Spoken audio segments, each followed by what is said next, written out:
Good evening, everyone. We are not yet live, but I just want to be sure we give everybody a chance to get on camera. Stephanie, Yasmin, Rasha, great to see you all. Thank you for coming today.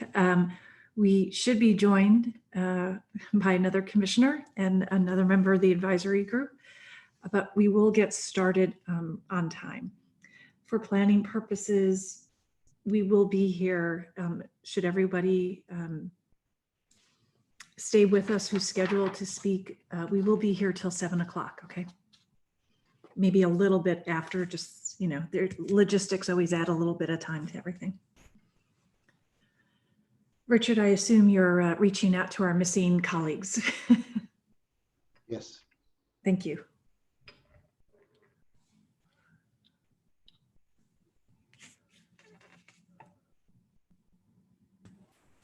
Yasmin, is that your background or is that your real office? It's my kids' playroom that I Well, commandeered. it looks really good. I was just looking up different background pictures.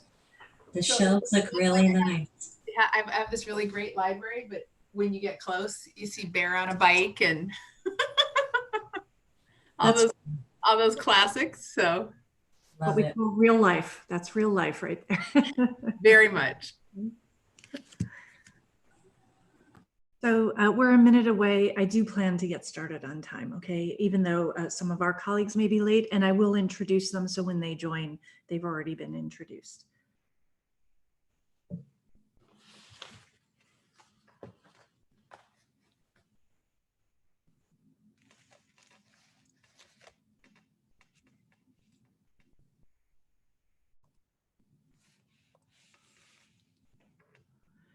Madam Secretary, I do see that the recording is paused. Good afternoon, Judge. Thanks for joining. We'll be getting started shortly. I just want to be sure the recording, that you started the recording, Madam Secretary.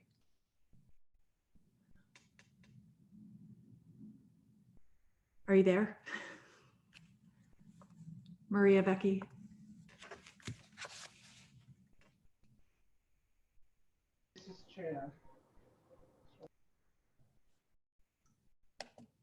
There we go. We are now recording. Could you let everyone in the room, please? Thank you.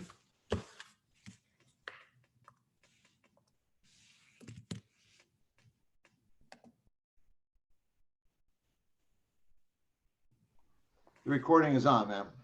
Thank you. Members of the public, if you are just joining us, we'll be getting started shortly. We're going to allow everyone to join the room this evening. And we'll give just one moment for that to happen, and we are going to get started.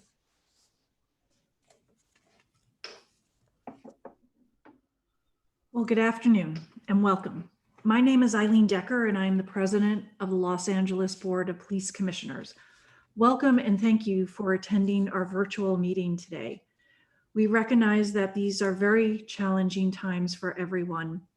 We're in the midst of a dangerous and incredibly persistent pandemic that has put tremendous pressure on our healthcare system, our local government, damaged our economy, and placed all of us under enormous stress. This has impacted the health and economic security of many people in our community. So we know that these are trying and very stressful times, and we sincerely hope that everyone who is joining us this evening and listening, along with your family and friends, we hope that you are staying safe, and of course that you are staying very healthy.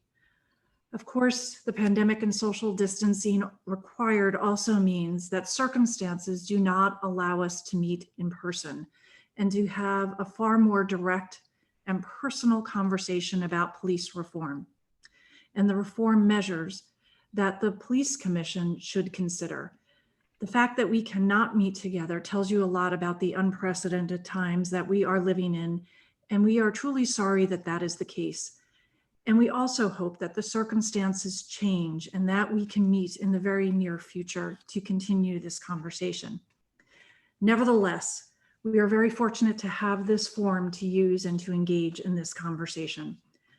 I am joined this afternoon by my colleague on the Board of Police Commissioners who has been delayed in joining us, but I'm going to introduce her now because I know she will be joining us shortly.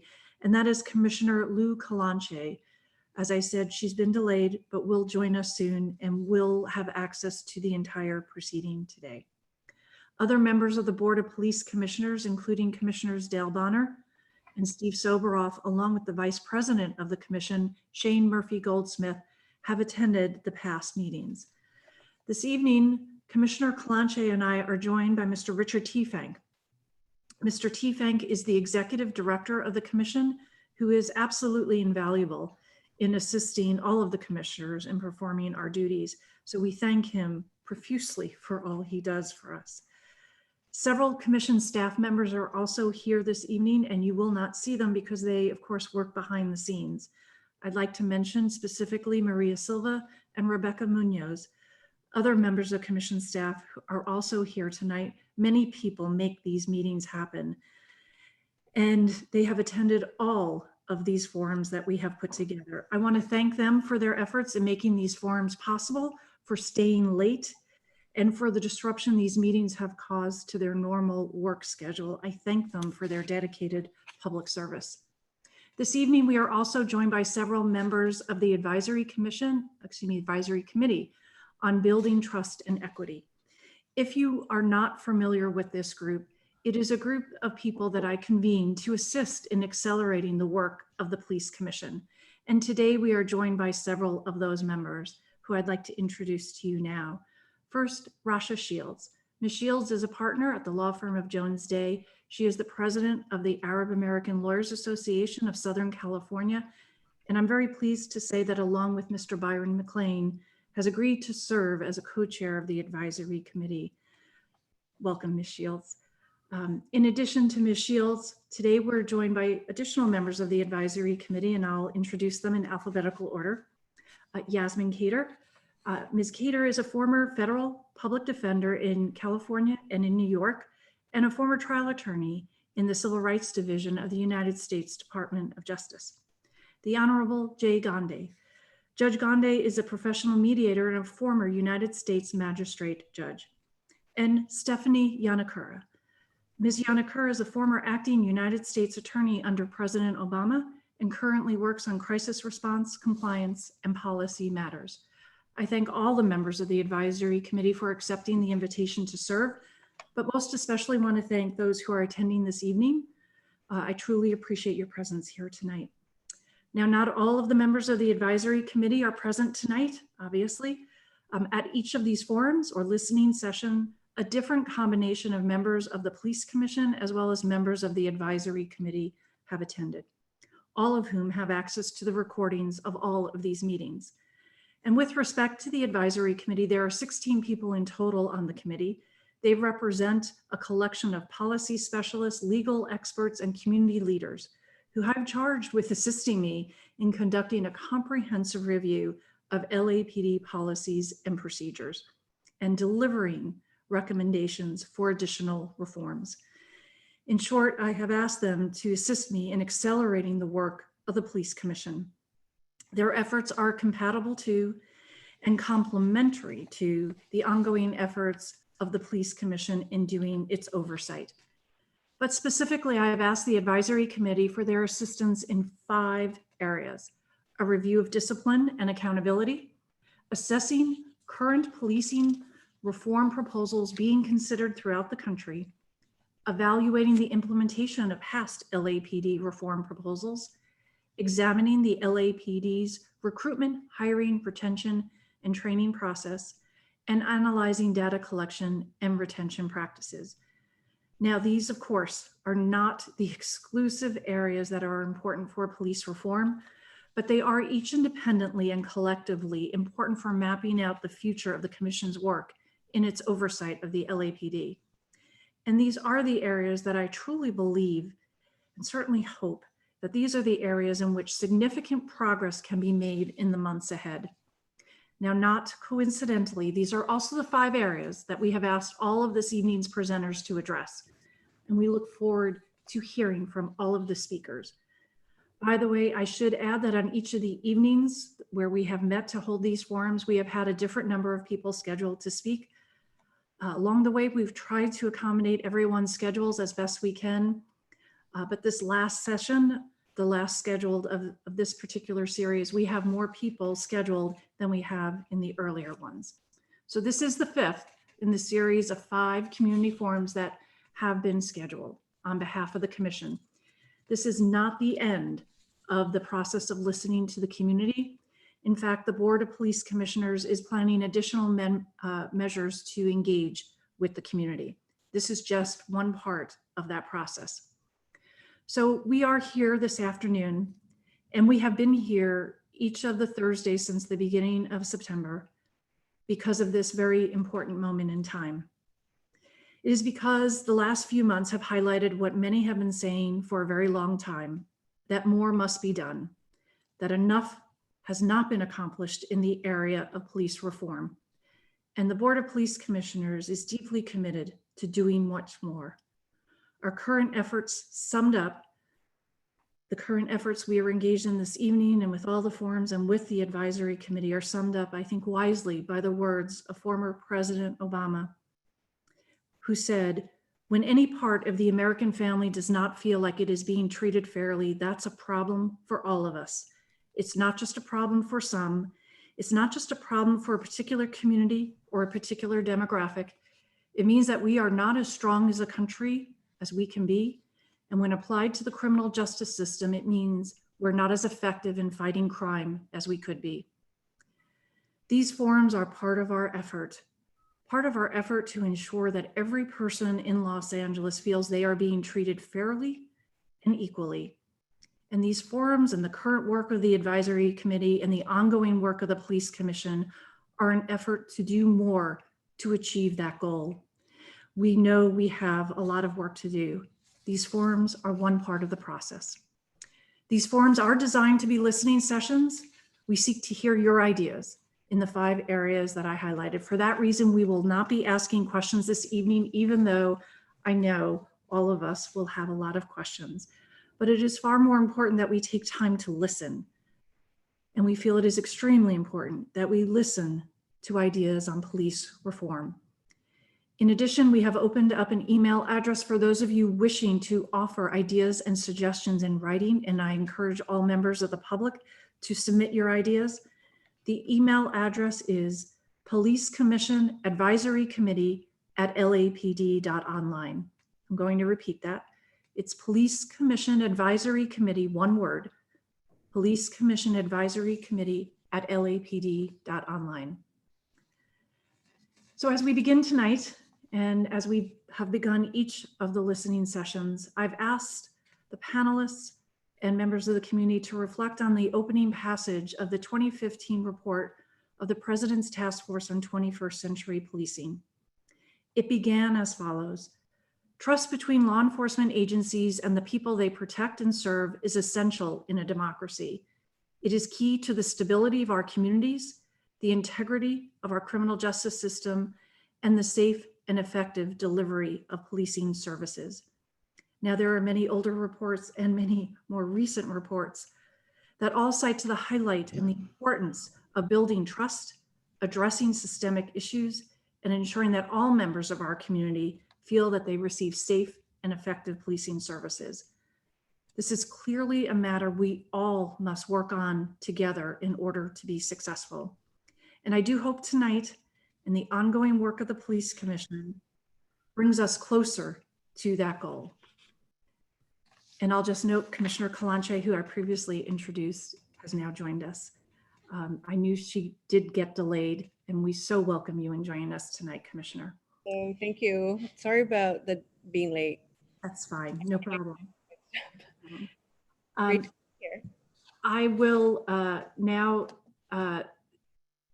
shortly turn to the Secretary of the Commission and ask her to begin the process of calling up our speakers.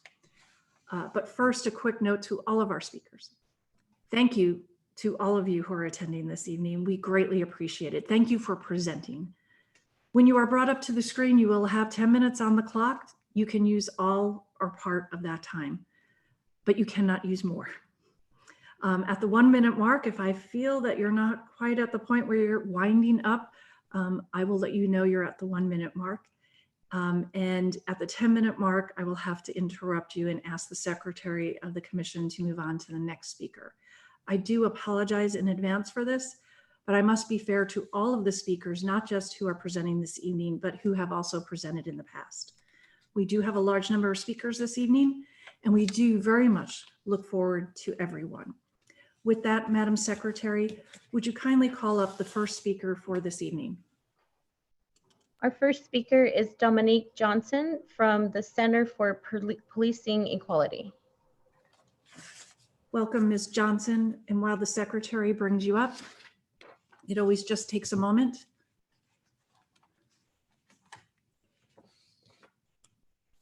Welcome, Ms. Johnson. Ms. Johnson, I believe you're now on the panel. We can see you and it looks like you're unmuted. So please begin when you're ready. Thank you guys for having me. So the time clock always throws me off a little bit, but hi everyone. My name is Dominique Johnson. I'm the Senior Director of Community Engagement at the Center for Policing Equity. CPE is a research and advocacy organization that produces analysis to identify and reduce causes of racial disparities in public safety. So we have an incredible team that uses advanced analytics to measure racial bias in policing. We're shedding light on police behavior, and we're answering questions that communities and police departments have asked for years, and how to bridge the gaps to build a better, equitable public safety for their communities. Over the last 10 years, we've partnered with over 25 departments nationwide, and have demonstrated transformative impact of data-driven interventions. So we're committed to really bridging the divide of communication and mistrust, and just the inequalities that exist in our systems that have created multiple tensions between police departments and the communities that they serve. Right now, one of the big sort of products that community engagement is a part of with CPE is helping communities understand the roadmap for understanding new models of funding public safety. So CPE has outlined steps that communities can take to assess how public safety is working for them now, how they can shrink the current footprint of law enforcement on vulnerable communities and populations, and do this by avoiding fears of rising violence. So remember that anytime communities are coming to us and thinking about reimagining public safety, you have to have a conversation about matching the right resources to the right problem. So mental health professionals should be dispatched for mental health crisis, and firefighters for fires, and EMTs for medical emergencies. For many generations, historically, we have been too dependent on law enforcement to be a stopgap for governments that refuse to acknowledge failure in providing these social supports and mechanisms that would prevent unnecessary calls to the police. Communities are always telling us that they're the closest to the problems, so they should be closest to the solutions. And CPE is working to bridge the gaps that will allow law enforcement outcomes to really reflect the communities that they serve, and communities to be able to advocate for the types of services and resources and supports that they want to see as they are reimagining their public safety. So in this roadmap, the steps that we have outlined are not exhaustive, but they're really good starting point for leaders wanting to advance conversations about how do we create safe communities for the most vulnerable residents. And so if you take a look at sort of the roadmap, you can pull it up on our website, type in policingequity.org, it pops right up and says, hey, take a look. The roadmap walks you through services that it will help you to walk yourself through services that might replace law enforcement to reduce their footprint on community. So helping people to understand service calls, conducting a rigorous analysis of the services. So looking at your 911 service calls, your 311, your 211, your 411, and understanding how that plays into officer initiated activity. Thinking about how departments can reduce their footprint on community. So mapping those inefficiencies in policing activity, really thinking about what communities need and what resources and mechanisms can deliver them. So it's not just about the financial resources, but it's really about propping up community advocates and leaders to lead the work when you are reducing the footprint in law enforcement. So locating and creating public safety opportunity zones. Thinking about how we can measure the response to change. So you have to gauge communities' opinion. When we work with community groups, they're coming to us and they're saying, we want to reimagine our public safety. We want to really think about policing as the first step. We are using this roadmap and we're understanding where we need to plug in and what data we need to sort of assess. But how do we sort of measure if this is working? What are good mechanisms to do that? And we're telling them, think about surveys. Gauging that community opinion is important in understanding all of communities' needs and understanding how those intersect with other sectors of public safety and how they intersect with other law enforcement agency protocols and outcomes. We also are thinking about when law enforcement agencies and communities are coming to us and saying, but what about violent crime? How can we respond to community violence with a lighter law enforcement footprint? Thinking about implementing focused deterrence, using community resources where possible. Many community members are already doing this work unofficially when they're responding to and uplifting their community members who are suffering with mental health crises or suffering from homelessness. They're offering them shelter and food, and they're doing all of these things without the sort of resources that could help this be a sustainable mechanism in their community. So we're really working sort of with those communities to understand how to elevate and uplift the work that they're doing in a way that will be sustainable for them, and being able to think about what needs to stay in terms of law enforcement purview and how communities can work with law enforcement to ensure that they are adequately meeting the needs of the community if we are reducing that footprint. I also just really encourage community members to think about and really research what works for your community. Not everything is one size fits all. And we have tons of people coming to us every day talking about the ways in which they've seen things on the coast. So thinking about LA and thinking about New York and thinking about the big cities. But in the smaller cities, it's really important to assess your community budgets, working with all of your public safety agencies and departments and policymakers to understand how you can reduce the footprint from all of the different systems and structures and let communities lead the way. And I think if you do that, you're sort of keeping the groundwork going to move into other systems and structures that people feel are intertwined with policing, but also adjacent and intersect when we're talking about racial disparities in the community overall. So I'm actually at 3 minutes and 29 seconds. I just paused like randomly. So I apologize for that. The time clock, as I said, is always very tricky for me, but thank you so much for letting me share. If you have any more questions or comments or concerns, or just want to know more about what CPE does, you can always check us out on our social media and our website, policingequity.org. We are there. We're ready to help communities. Needs are really at the forefront of what we do, and law enforcement are continued partners in this work. You cannot sort of reimagine public safety and policing without harm reduction and without reallocation of resources to invest in Black, Brown, and marginalized communities.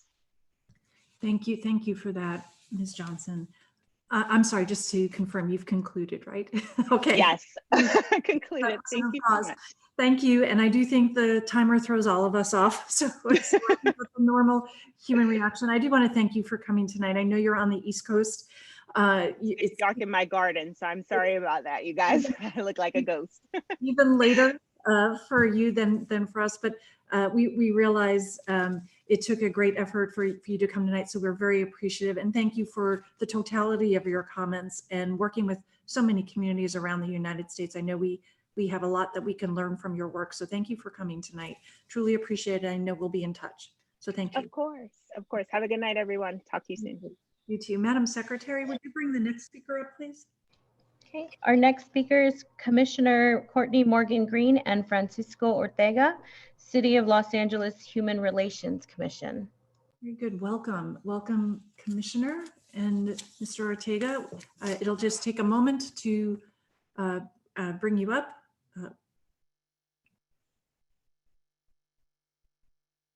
Good evening, Commissioner and Mr. Ortega. It looks like you've been brought up to the panel. Please unmute your microphones and open your cameras if you're ready and willing. Hi, good evening. We can see you both. When you're ready.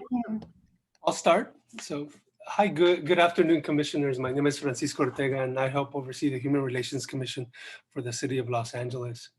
A few years ago, the then Police Commissioner Cynthia McLean Hill approached the Human Relations Commission with an issue. The department had just released a survey that had found that trust between African American community members and law enforcement continued to be a challenge and a concern, not only for the department, for the city at large. Because trust was so low, she didn't think that LAPD could do this work directly. So Commissioner McLean wanted to hold a series of small dialogues with Black community members in South LA to assess perceptions of law enforcement and gather concrete, actionable community source recommendations for building that trust. And because, as I said earlier, she thought LAPD couldn't do this directly, she asked HRC to act as a sort of mediator, which is exactly what we are as an agency, a neutral facilitator between the people and the government that serves them.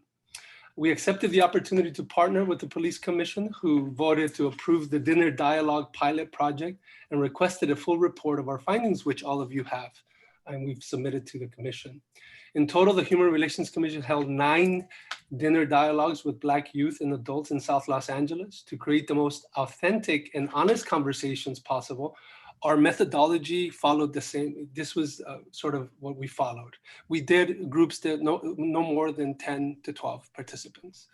We targeted average community members who were not typically, quote unquote, civically engaged or were actively in this space.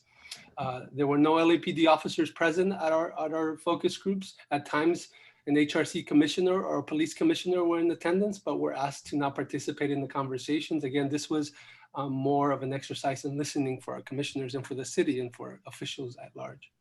We held the dialogues in safe and trusted community spaces, which were opened up to us by people who trusted the process.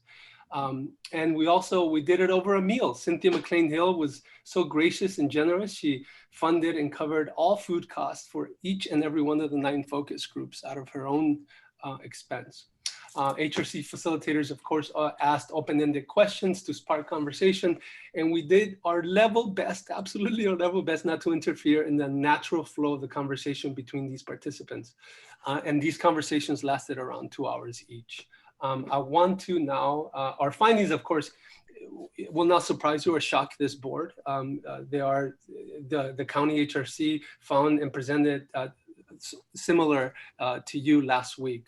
So let me, I know we have a little bit of time left. I want to turn this over to our Commissioner Morgan Green, who was then president of the Human Relations Commission. So Commissioner Morgan Green, you're up. Good afternoon. Thank you again for having us and having these listening sessions. Using the small dinner dialogue methodology, there were a few things that struck us, things we don't usually hear in conversations when law enforcement is present. The participants expressed a strong desire to change and improve the community's relationship with the LAPD, a strong desire to build trust. No one likes it this way, this lack of trust, this tension, this stress. One teenager said, "I want to know him like I know my postman." The participants were comfortable, relaxed. I sat in on one youth dinner and I listened to the audio from all the dinners. They are recorded. And it was just a bunch of kids sitting around talking calmly and respectfully, not a single heated moment. One young man walked in, shirt and tie, and he said, "I thought they were going to be here," meaning police, because I was going to tell him. And when we said, "No, they're not here," he relaxed, leaned back, laughed, and was one of the first participants to say something we heard in every dialogue: empathy for the LAPD, couching pronouncements with, "I know it's hard for them. I know they're under a lot of stress." One child even went so far as to say he knows why officers routinely stop and are suspicious of him. He says he walks down the street looking as big and as mean and as tough as possible, constantly looking over his shoulders, and that he knows police are trained to think that that's someone who's up to no good. But he's just trying to get from point A to point B without getting beat up, and the unspoken word was, again, this idea that the posture of a victim often mimics the posture of a perpetrator. "Can you tell them that?" he said. And I said, "Yes, so I'm telling you that again."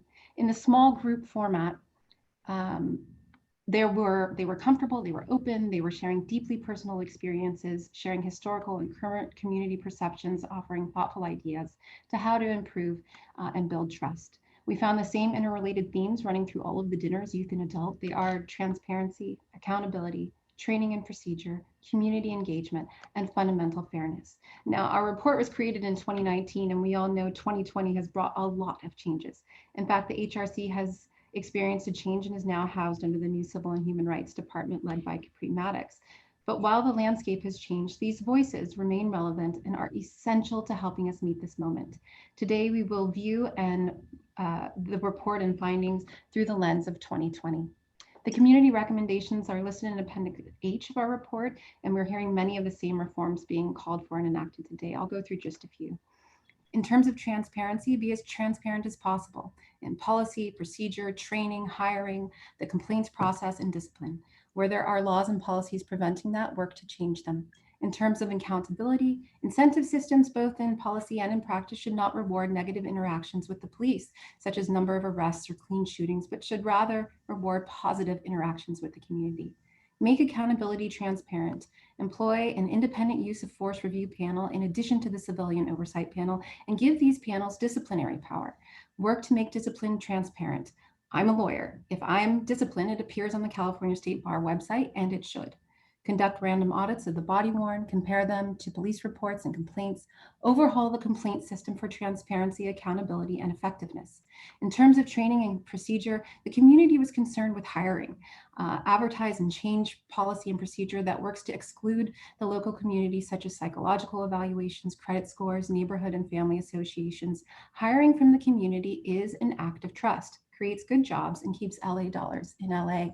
Screen recruits for implicit and explicit racism, train for the same. Implement cultural competency and sensitivity training, train for cross-racial identification. Participants had a lot of questions about training of officers to deal with particular non-criminal situations. The conclusion being that officers should be unburdened with mental health, homelessness, drug intervention, as well as traffic stops and school policing. And those disciplines should be reassigned to trained experts. Before the 1960s, the paramedics were a radical concept. Now pre-hospital care is the norm. We can't imagine LAPD responding to a heart attack because it doesn't make sense. Everyone is safer as a result, and we can do the same here.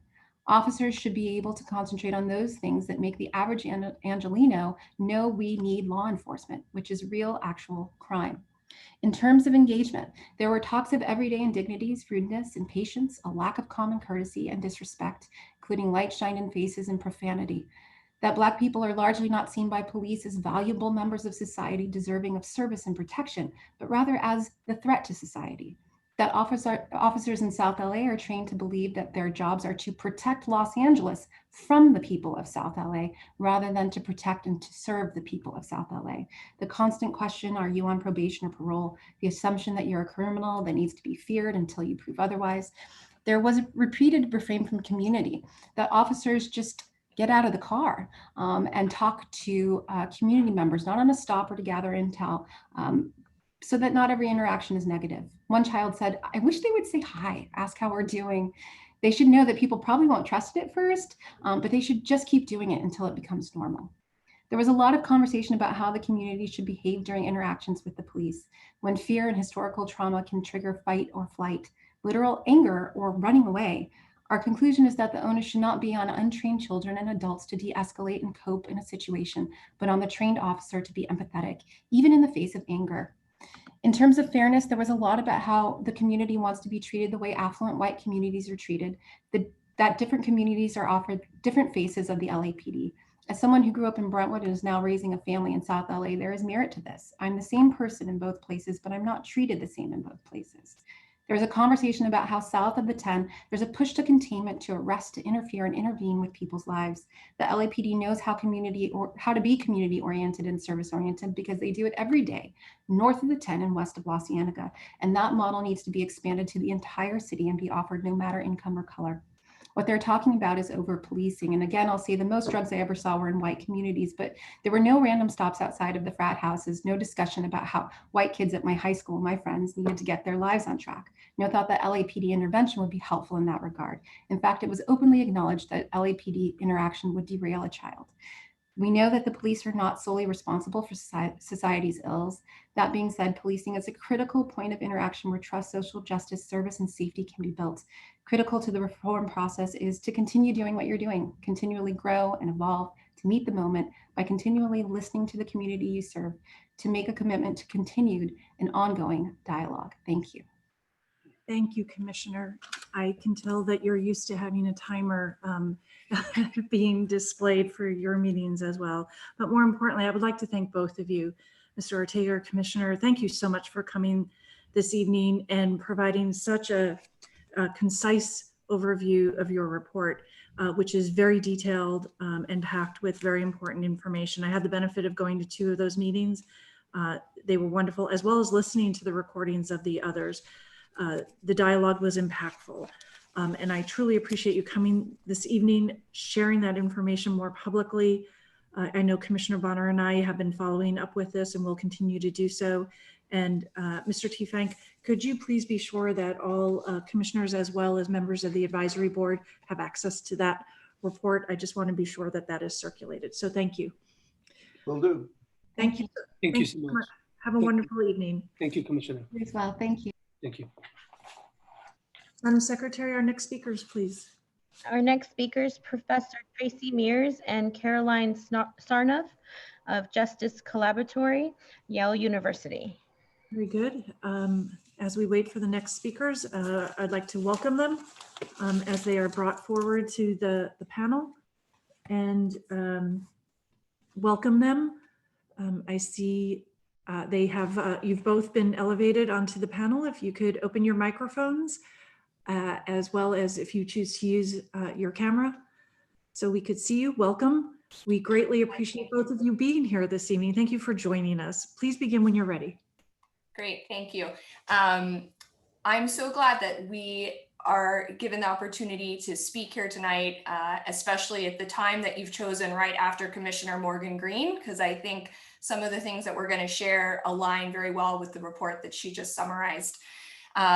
So first of all, I'm Caroline. I'm the Executive Director of the Justice Collaboratory. We are a social science research center embedded within Yale Law School. I was going to tell you a little bit about sort of the big picture of what we do, but I wanted to sort of hyper focus on one thing following Commissioner Morgan Green's comments, which is procedural justice theory, which is really what a lot of our work is grounded in. And it echoes so strongly what the Commissioner was just speaking about, which is this idea of building trust and legitimacy within the community, which is our grounding mission in almost all of the work that we do with police. And I would be amiss if I did not sort of just highlight the 4 tenets of procedural justice, because I think this is a theme we're hearing, okay? So these 4 tenets are neutrality, which is decision makers, cops, are seen as being unbiased and transparent, that cops are respectful, that they are treating people with respect and dignity, that people are given voice, which means that they are given a chance to tell their side of the story. And finally, trustworthiness, which means those decision makers are perceived as having trustworthy motives and have the community's best intentions at heart when they are making these choices. So these are the 4 tenets of procedural justice. And what we're going to do today is we have a video. I'm hoping that Mr. Teefank has it queued up. And what we're going to do is we're going to actually take time to let you hear from a couple different people. You're going to hear from a historian, Elizabeth Hinton, who's going to talk to you about reconciliation.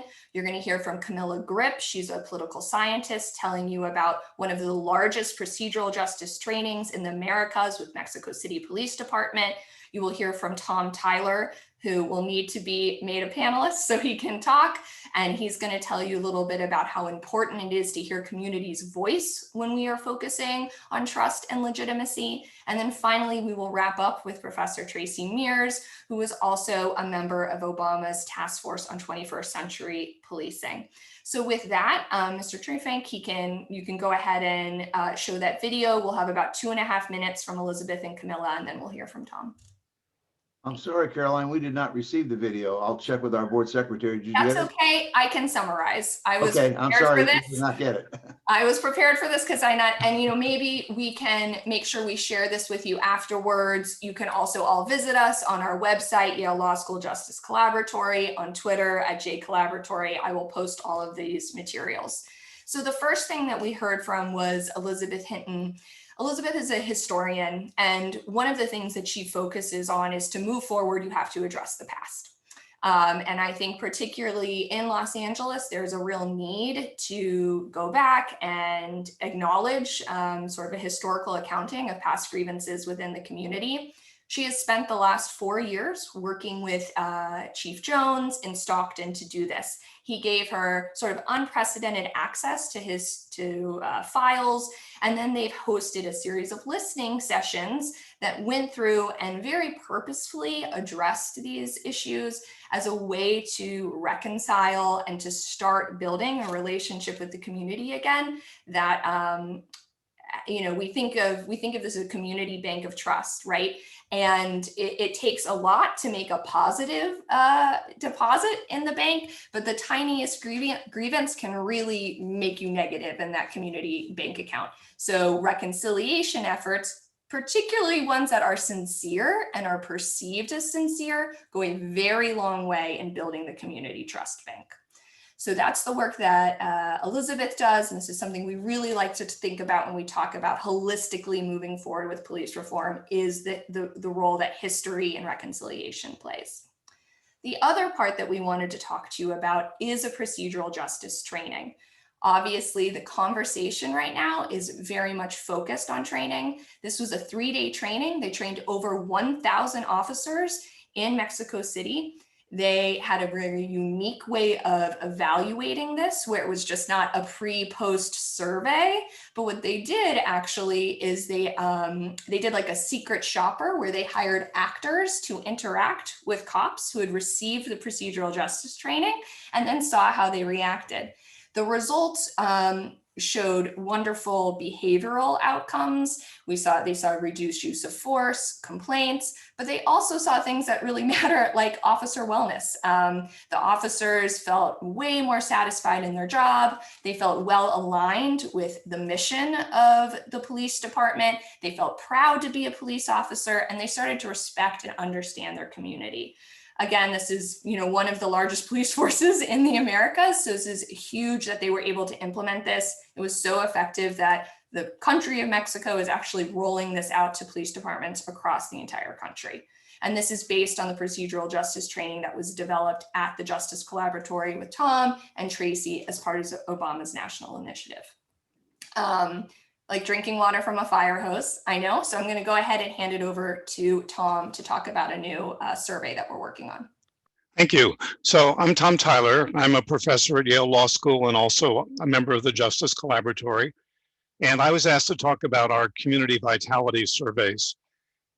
Discussions about community problems that are led by the police traditionally are built around the goal of harm reduction by crime control.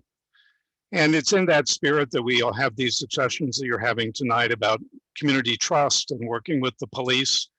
But what we're also trying to do is to step back from that issue and to talk about the goal of building vital communities. Because we think it's important to emphasize that the absence of harm is not the same thing as the presence of an economically, socially, or politically vital community. And what we're involved in is an ongoing process with different cities of using community surveys to ask people what the needs of their community are and how they'd like to see those needs be addressed.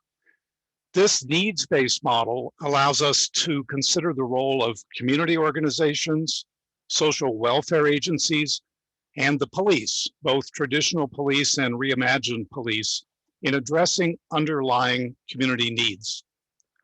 Obviously, we don't believe that community residents are the only source of information about how to build vital communities. But we do think that they're neglected voices that have to be heard and included in these discussions.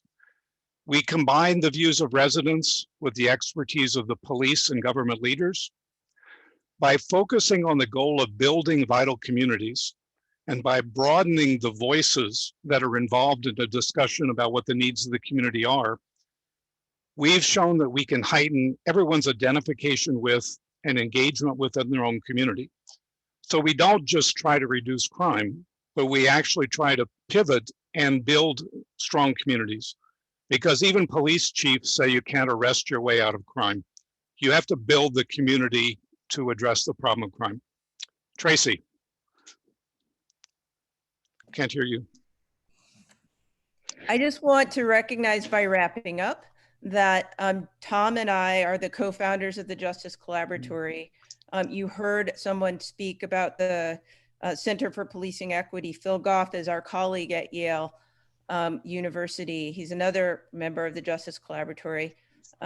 You've just seen a little bit of what we do, but the main thing is that we're heavily involved in deep research and science about how to think about these problems. And one of the things that was gratifying to me today, and the little snippet of what I heard, was that people are out there on the ground implementing the research that Tom and I have tried to push out for the last 15 years. So we've done that in the past, and we want to keep doing it going forward, and would love to help you all in your efforts to reimagine this work and ground it in really good scholarship. Thank you. Thank you. Thank you, all three of you, for presenting this evening. We've read much about your work and your research, and it is certainly very impressive. And the fact you took your time out of your evening this evening to present is very meaningful to us. Again, I'm sure we'll be in touch. We have many, many people we want to continue a dialogue with.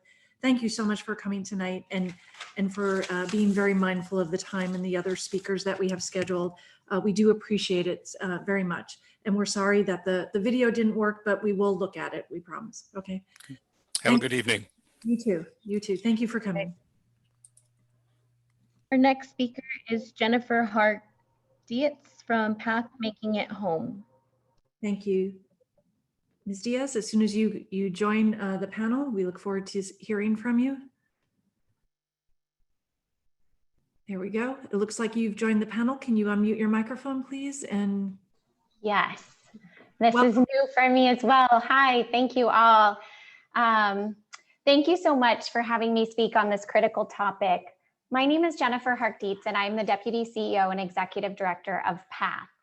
PATH is a nonprofit homeless service provider and supportive housing developer that started right here in Los Angeles over 37 years ago. PATH started due to a rising homeless crisis that unfortunately has continued to grow into the crisis we all see out on our streets today. We now serve 25,000 individuals a year and have over 700 staff and 38 locations.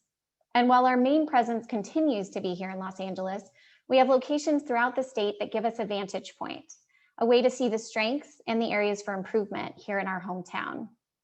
For the past couple of years, I have been in various committees and in numerous discussions on the relationship between law enforcement and homelessness. Before the COVID pandemic, I was working with the mayor's office on a situational training for the new LAPD recruits to occur with each new academy. The goal was to provide officers with more tools while they're in the field. The pandemic, of course, changed our priorities and upended everyday life. But as we all know, officers and homeless service providers are considered essential services. We had to all pivot quickly to continue to serve our unhoused neighbors. Through many conversations and experiences, it is clear that officers are on the front lines of homelessness. They reply to the calls for service on quality of life issues, on neighbor complaints, on bulky encampments. Yet I have never heard an officer say that they went into law enforcement to be on the forefront. By partnering with local outreach teams who are embedded in the community and have relationships with these individuals, we can avoid unnecessary interactions of authority. Many people have shared today. Individuals experiencing homelessness may have citations, they may have poor experiences with law enforcement, or fear about being arrested. We do not believe that people want to be on the street. We believe that we have a system that perpetuates homelessness and poverty, and it occurs at a significantly higher rate for people of color. So we need to find solutions if we're going to change our current reality. We have seen this partnership between law enforcement and outreach teams work in other cities, in Redondo Beach, in La Mesa, in San Diego, and it does work. While they may be smaller cities, it gives us hope that it can be scaled to meet the demand here in Los Angeles. This partnership allows a balance to help our most vulnerable access the services needed while making sure not to criminalize being homeless itself. Law enforcement partnering and trusting the outreach teams to be there to support our unhoused neighbors, specifically when they are not committing a crime, actually changes the approach. This model respectfully allows each to focus on what they were trained for, on their expertise. In practice, law enforcement and PATH work together. They do this on the ground every day. And where we have these commitments and these contracts, they have outlined roles and responsibilities, and they've developed trust with each other. And this is not going out for cleanups together. This is a coordinated effort to approach individuals who are homeless when there is not an intimate safety risk without officers. Officers focus on the public safety of the community, and the outreach teams focus on getting people off the street and into services and housing. As we know, homelessness can happen to anyone. It can happen to your neighbor, to your friend, to your family member. With COVID drastically impacting the economy, with pending evictions, it is a stark reality that more people will end up on the street. So we have to do something differently. We have to look at the enforcement strategies currently being used and identify how to make strategies and policies more effective. So thank you once again for allowing me to share opportunities for a stronger partnership that can be built into the framework of LAPD as you look at reform moving forward. Thank you, Ms. Diaz. Thank you so much for coming this evening and sharing your experiences. And most importantly, thank you for the work you do every day in the community and with cities all around in the Los Angeles region. It's incredibly impactful, and we certainly are appreciative of your time this evening. Thank you. Thank you all. Thank you. Have a good evening. Madam Secretary, our next speaker, please. Okay. Rabbi Ron Lee Paz from Valley Outreach Synagogue. Well, welcome, Rabbi. We look forward to you being brought up onto the panel and hearing your remarks. Looks like you're here, Rabbi. Could you unmute your microphone and if you choose, open your camera? Yes, of course. Hopefully you can hear me. I just want to thank everybody in advance of speaking. Thank you for inviting me and for this great conversation. Just to speak very briefly about myself, I'm the rabbi of Valley Outreach Synagogue in the West San Fernando Valley. We're in the jurisdiction of both the sheriff, county sheriff, and LAPD. I have ongoing collaboration with LAPD, extensive collaboration as the Jewish representative to the LA Interfaith Council. So I want to do something maybe slightly different to some of the people who've spoken before me who spoke fairly globally. I want to be specific, if I may, and make some policy reform recommendations. And the first is in the area of policy itself, that we revisit and abridge the qualified immunity doctrine to ensure that it really serves justice. And I won't go into more detail than that, just to make that a point. And then to move on to the next point, that we review and revise police union contracts, really to make sure that we abridge them to limit protections for violators of police department policy. That we champion a national police misconduct registry that eliminates the possibility that those who violate procedures can be relocated to another PD anywhere in the region or in the country. The fourth item is that we create and implement partnership programs with non-PD organizations like PATH that we just heard of for responses to calls that don't threaten public safety. And I want to draw your attention, if you haven't seen it, to the Denver Post article from September 6th on a program called STAR in Denver. Really interesting and effective. The area that I'm particularly personally interested in, professionally interested in it, is in the area of recruitment, evaluation, training, and support. So my first request and recommendation for reform is that LAPD recruits from within the geographic areas being served. So we build organic relations and trust by having officers who live in the community that they're serving and protecting, and reduce the importation essentially of officers from other geographic areas, which often is the case. And this I want to emphasize, that both post-traumatic stress and moral injury are highlighted in, well, I'll say that these are sought out and examined as issues, post-traumatic stress and moral injury, from the earliest evaluation in the application process, that we dedicate substantial time and resources to the issue of PTS, and I specifically say moral injury, distinct from that, from the time of recruitment to the time of retirement, and without exception. The third recommendation is what I'll call soft skills training and support. The LAPD substantially increases the training hours dedicated to soft skills, communication, de-escalation, bias, empathy, intercultural and interracial engagement, and crucially, develop a protocol for self-care for all members of the LAPD, that we require all members of the department to continue this training throughout the course of their careers, not merely in the earliest periods, and not excluding senior officers already in place who might even be nearing the ends of their careers. that we offer multiple channels for emotional support so that every member of the PD can find a comfortable and I'll say non-stigmatizing entry point for care throughout their career. I say that having done work in healthcare in Africa and also being ex-military, I think stigma can play a great role in, too great a role in the cases of people not seeking care. That these channels for care, emotional support, are thoughtfully address all members regardless of race, gender, orientation. That LAPD establishes, or if I'm not aware, improves already existing audits to track the efficacy of these soft skill programs, we'll say. That LAPD increases life-saving medical training for all personnel. That it establishes a national interdepartment center of excellence for these issues and programs led by LA, that we should be the center of excellence for the rest of the country and the world. That we increase clear and transparent communications. What's available online, for example, in the area of LAPD training and counseling seems to be incomplete and therefore I think becomes suspect by people who are looking for it online. Excuse my parrot in the background. Finally, in the area of community relations, I just want to speak briefly and make a couple of recommendations. One is, I want to suggest that LAPD considers an officer community leader partnership program that pairs every officer with a community leader in the area that they serve. The program could recreate rich relationships, mutual understanding, greater interracial and intercultural understanding and affinity, and exemplify the importance of this kind of alliance to the community served by that leader and by the police department. And I'd like to suggest also something that I recommended to Chief Moore in a different conversation in a different context, which is that LAPD considers creating an influencer program. And what I mean by that is an LAPD celebrity partnership program that utilizes known figures from within city to speak to their particular community on issues of safety and positive relations with police. The right messenger obviously can make the difference regardless of the message. And the difference might be greater engagement, increased ease and trust, and more equitable and effective policing. And lastly, I just want to say that I'm very grateful to you for having these forums. And I want to say that if I can be collaborative in any way on any of these issues with you, I'd be more than happy to do so. Rabbi, thank you.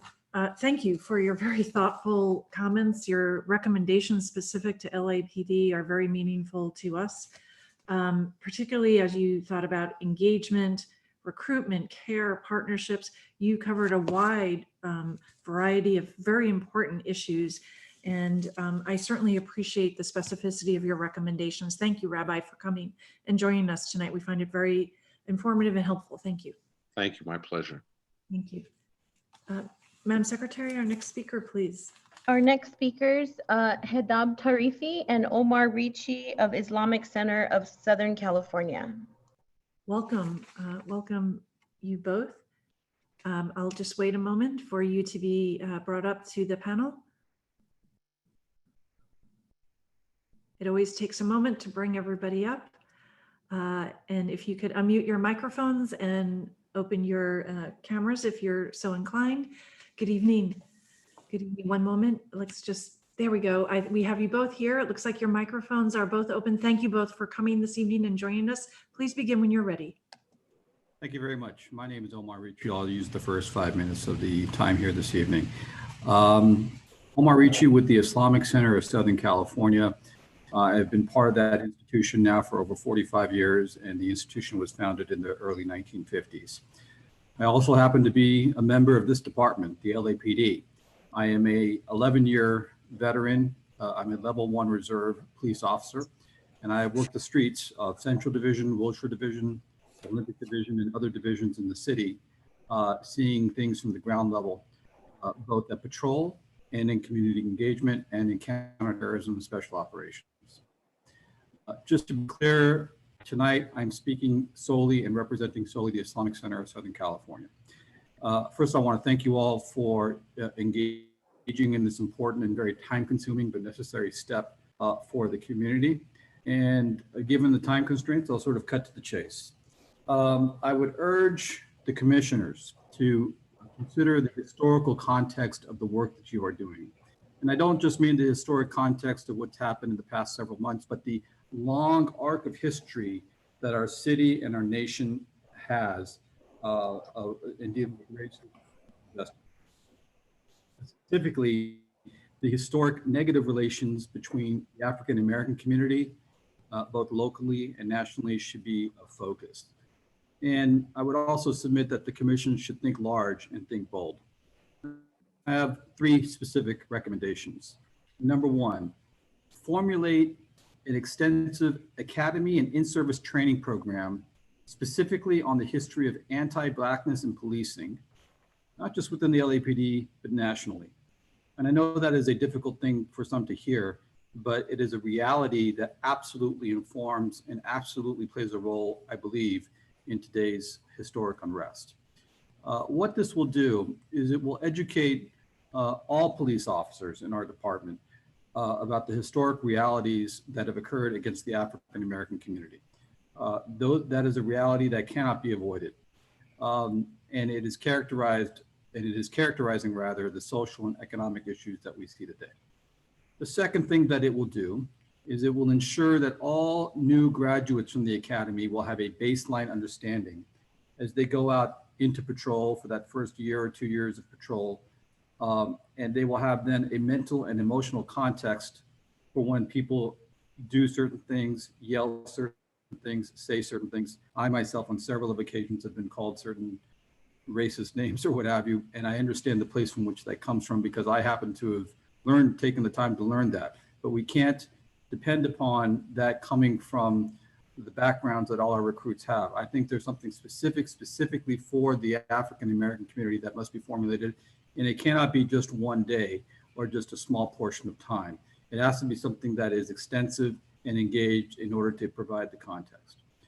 The second thing I will recommend is that the LAPD use its national microphone to speak out on abuse in other parts of the country, police abuse in other parts of the country. The voice of the LAPD chief is unlike very few in the nation. And when there is the ability for a chief of police to speak out against abuse in other parts of the nation, that helps things here in LA. And so to the extent that it makes sense and to the extent possible, and to the extent that it can be repeated, a full-throated condemnation of certain acts that are clearly abusive should be, I think, put forward by the chief's office. The third and last thing that I will say is that I believe the LAPD, whether that's the police commission that you all serve on or within the rank and file, that there should be a group that lobbies for federal standards. We heard earlier from the folks that served on the President Obama's Commission on Policing Reform. Well, as you all can see, an event can happen halfway across the nation, and it can cause significant tumult here in the city of Los Angeles. We are connected, whether we want it or not, whether we like it or not, we are connected. So what I'm driving at is that the reforms that we're talking about for the LAPD will only go so far in making things safer for the city. For if a rogue police officer, if you will, in some other part of the country does something, that will impact us here in LA. So the reforms, if we don't think about it on a national level, it'll be akin to shouting in a cup. And I will end my time there and turn it over to Ms. Tarifi. Thank you, Omar. Thank you, Commission, for allowing Omar and I to present. I do second what Omar mentioned regarding speaking out. We Muslims faced that after 9/11, and we were asked time and time again to condemn 9/11, and we were blamed for the error of a few, and sadly, perception sometimes is a reality. And I support that the LAPD really need to speak out, because there is a perception that some few racist members of some few races are sadly hiding behind the badge they wear, and it would be good to, speak, against them. We at the Islamic Center, really, we have been blessed to have a great relationship with the LAPD, and we appreciate their support and protection that they give us, making our center and its members feel safe. I am asking for the LAPD leadership to start meeting with the community members, not just the leadership. If the LAPD wants to change the hearts and minds of community, they need to know what is in the hearts and minds of the community members. People are afraid. Last year, I led the organization of the first ever LA Heart, Many Faiths, One Community with Unity Capital. The idea was simple: a block party for the community and the city leadership to come together in a safe family environment. The LAPD, especially members from the Olympic Division, showed up in quite the numbers, not just to protect the event and the community, but rather be part of the community, engage, talk, share food, share laughs. Even Chief Moore and his wife joined the event and mingled and talked to people. I personally appreciated the chief doing that. Earlier this year, we had our Islamic Center walkathon, and the Olympic Division team again joined to protect the community, walking the streets of Koreatown. Captain Patricia Sandoval joined. The two of us got to walk together, got to know one another, shared personal stories. It was like two friends taking a walk and chatting. Action is so much better than words. Not that words are not important, because people do need to hear assurances. But I really would like to see more of these events, as well as town hall meetings. I know we're in COVID era, but town hall meetings can be set up virtually until we're able again to meet safely in person. And I can't wait to have the opportunity back to revive the LA Heart block parties, because my vision was to take that across the city and really create a community of both the community members and the civic leadership.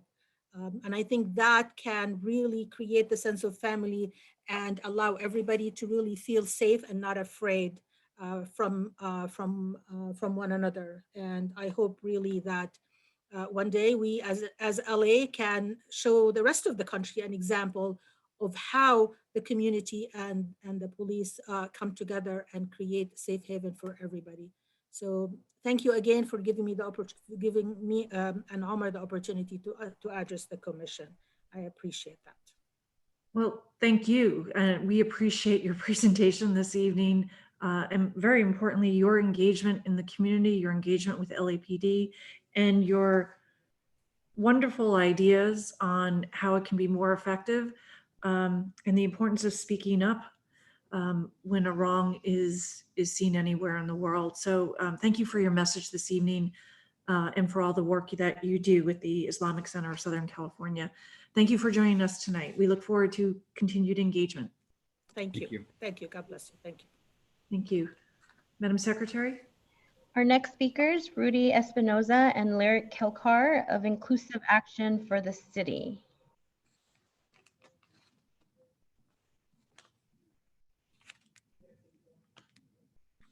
Very good. We'll give the board secretary a chance to bring everyone up. Please open your microphones and your cameras as well, if you choose. I also have a PowerPoint, so if you could just let me know when to Of course, if you could just give us a moment to get everything set up for you. And the board secretary will let you know when it's all set up, and then you can begin whenever you're ready, as soon as she has it queued up.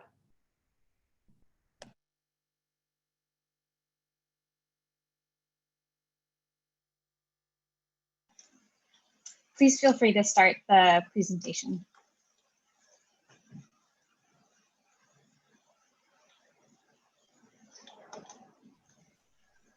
Madam Secretary? Give me 1 second. Thank you. I just give her a moment.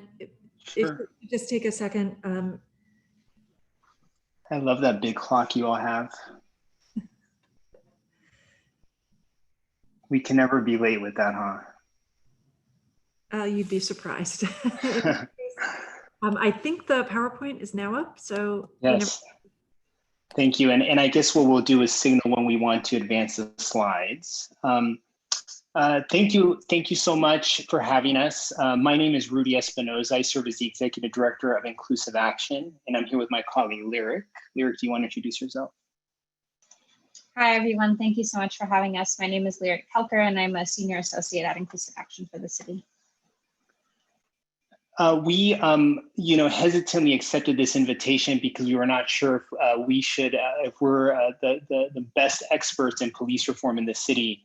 But after discussing together, Lyric and I and some of our colleagues, we thought, you know what, there's so many intersections between our work in the police that we thought it would be good for us to spend a few minutes with you sharing how we think some reforms, quote unquote, can support work in public space. Inclusive Action is a community development organization. Let's go back to that last slide. Our mission is to bring people together to build strong local economies. Our organization has been around for over 10 years, and we're located in Boyle Heights on the east side of LA, but we do work all over the city, specifically in low-income neighborhoods. And commission members and staff, we do two major things. We work on policy advocacy efforts.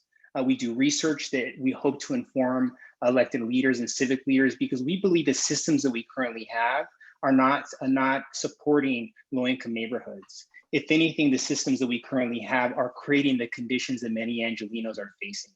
So in order to change those things, we need to change the laws and change the systems, and that's really important for us.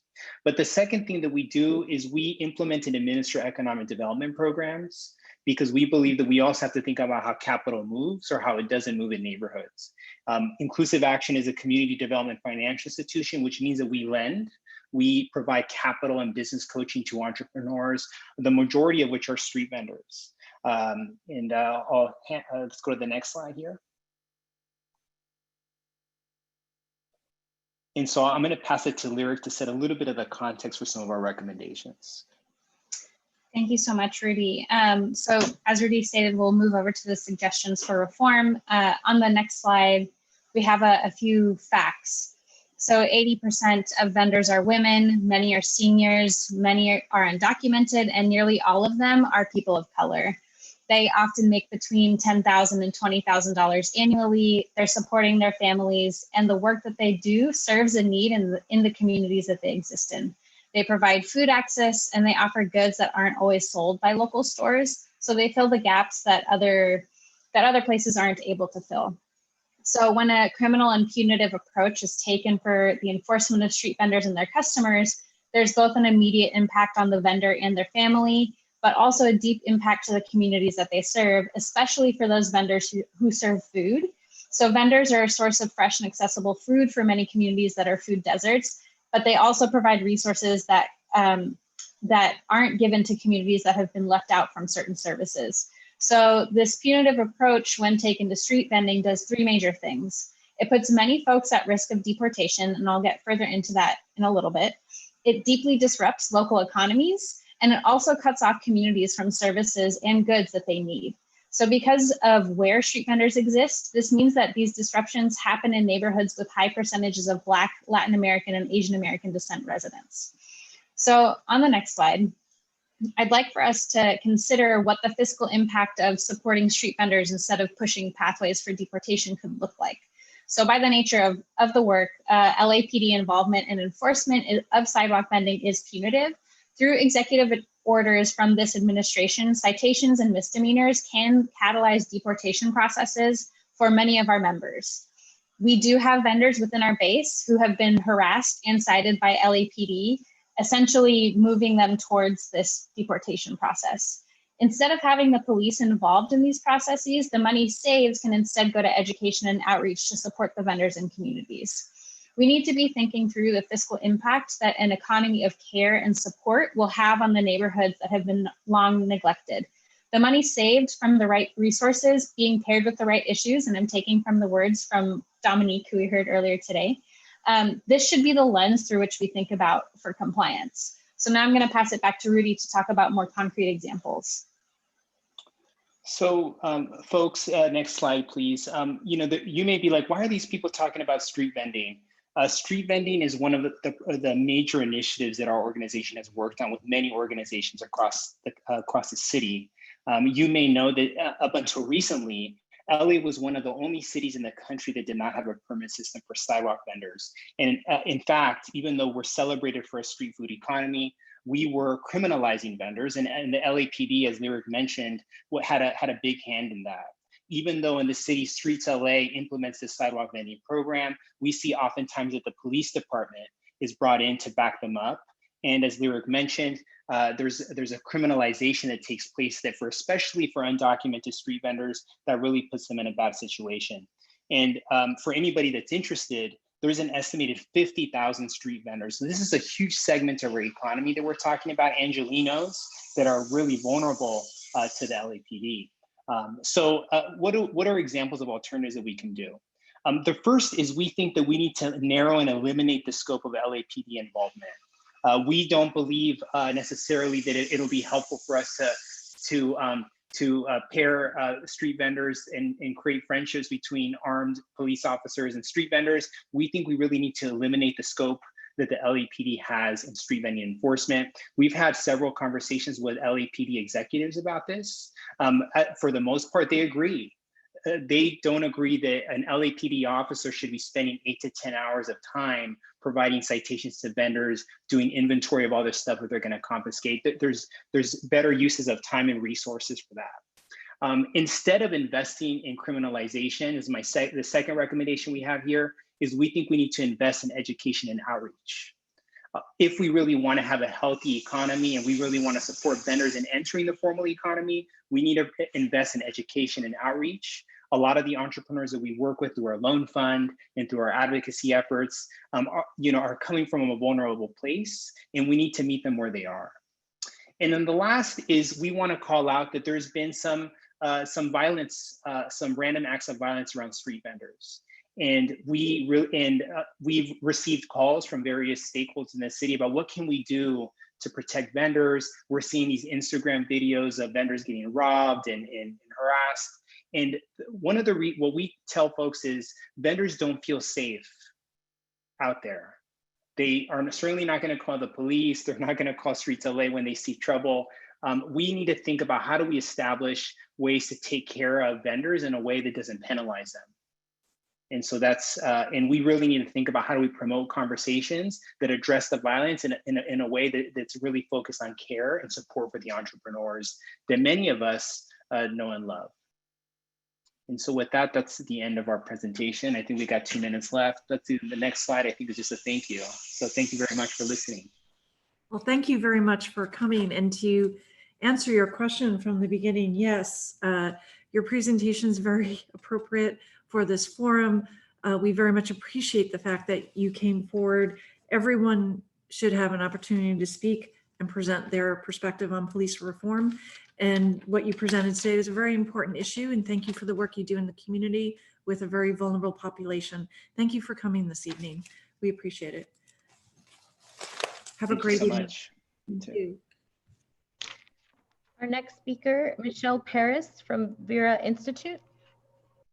Welcome, Ms. Paris, and we will await your being brought up to the panel this evening.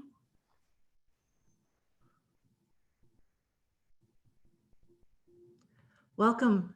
It looks like you're up on the panel and that your microphone's open, and there we can see you. Please begin whenever you're ready. I also actually have a PowerPoint. Oh, okay. It'll, as you noticed from the last speaker, it'll just take a moment to bring it up. No problem. Thank you so much. There we go. It looks like it's up. Okay, perfect. Great. Thank you all so much for having me. My name is Michelle Paris. I'm a program director in Vera's California office. And for those of you who don't know, the Vera Institute is a nonprofit research and policy organization focused on criminal justice reform. We were founded in 1961, and although our headquarters is in New York, we have about 300 people across the country, including offices in Washington, DC, New Orleans, and where I am in Los Angeles. So generally, we work with government officials to create change from within and promote accountability and transparency. We do our work through research, studying problems that impede human dignity and justice. We pilot solutions that are transformative and achievable. We engage diverse communities in informed debate, and we harness the power of evidence to drive effective policy and practice. Next slide, please.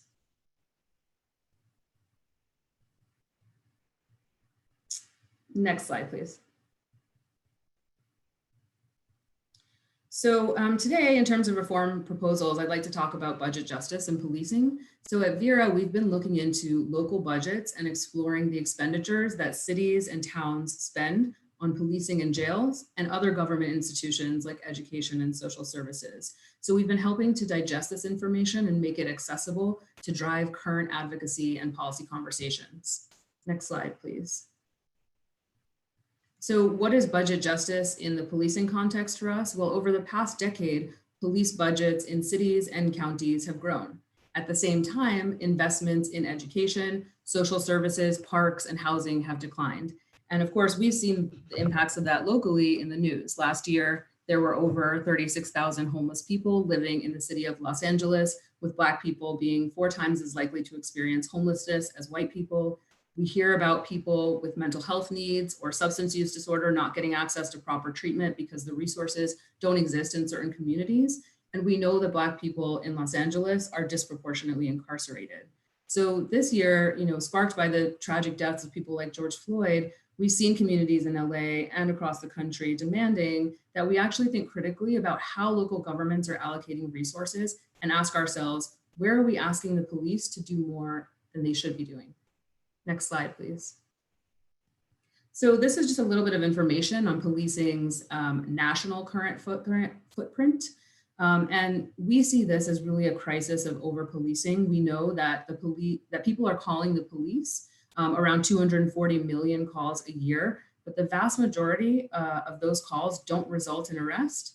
And people are calling for situations that don't always involve harm to another person or concerns about public safety. A lot of times people are calling for any number of reasons, like getting locked out of their house, calling for a family member in crisis, including things that we just don't need police to respond to.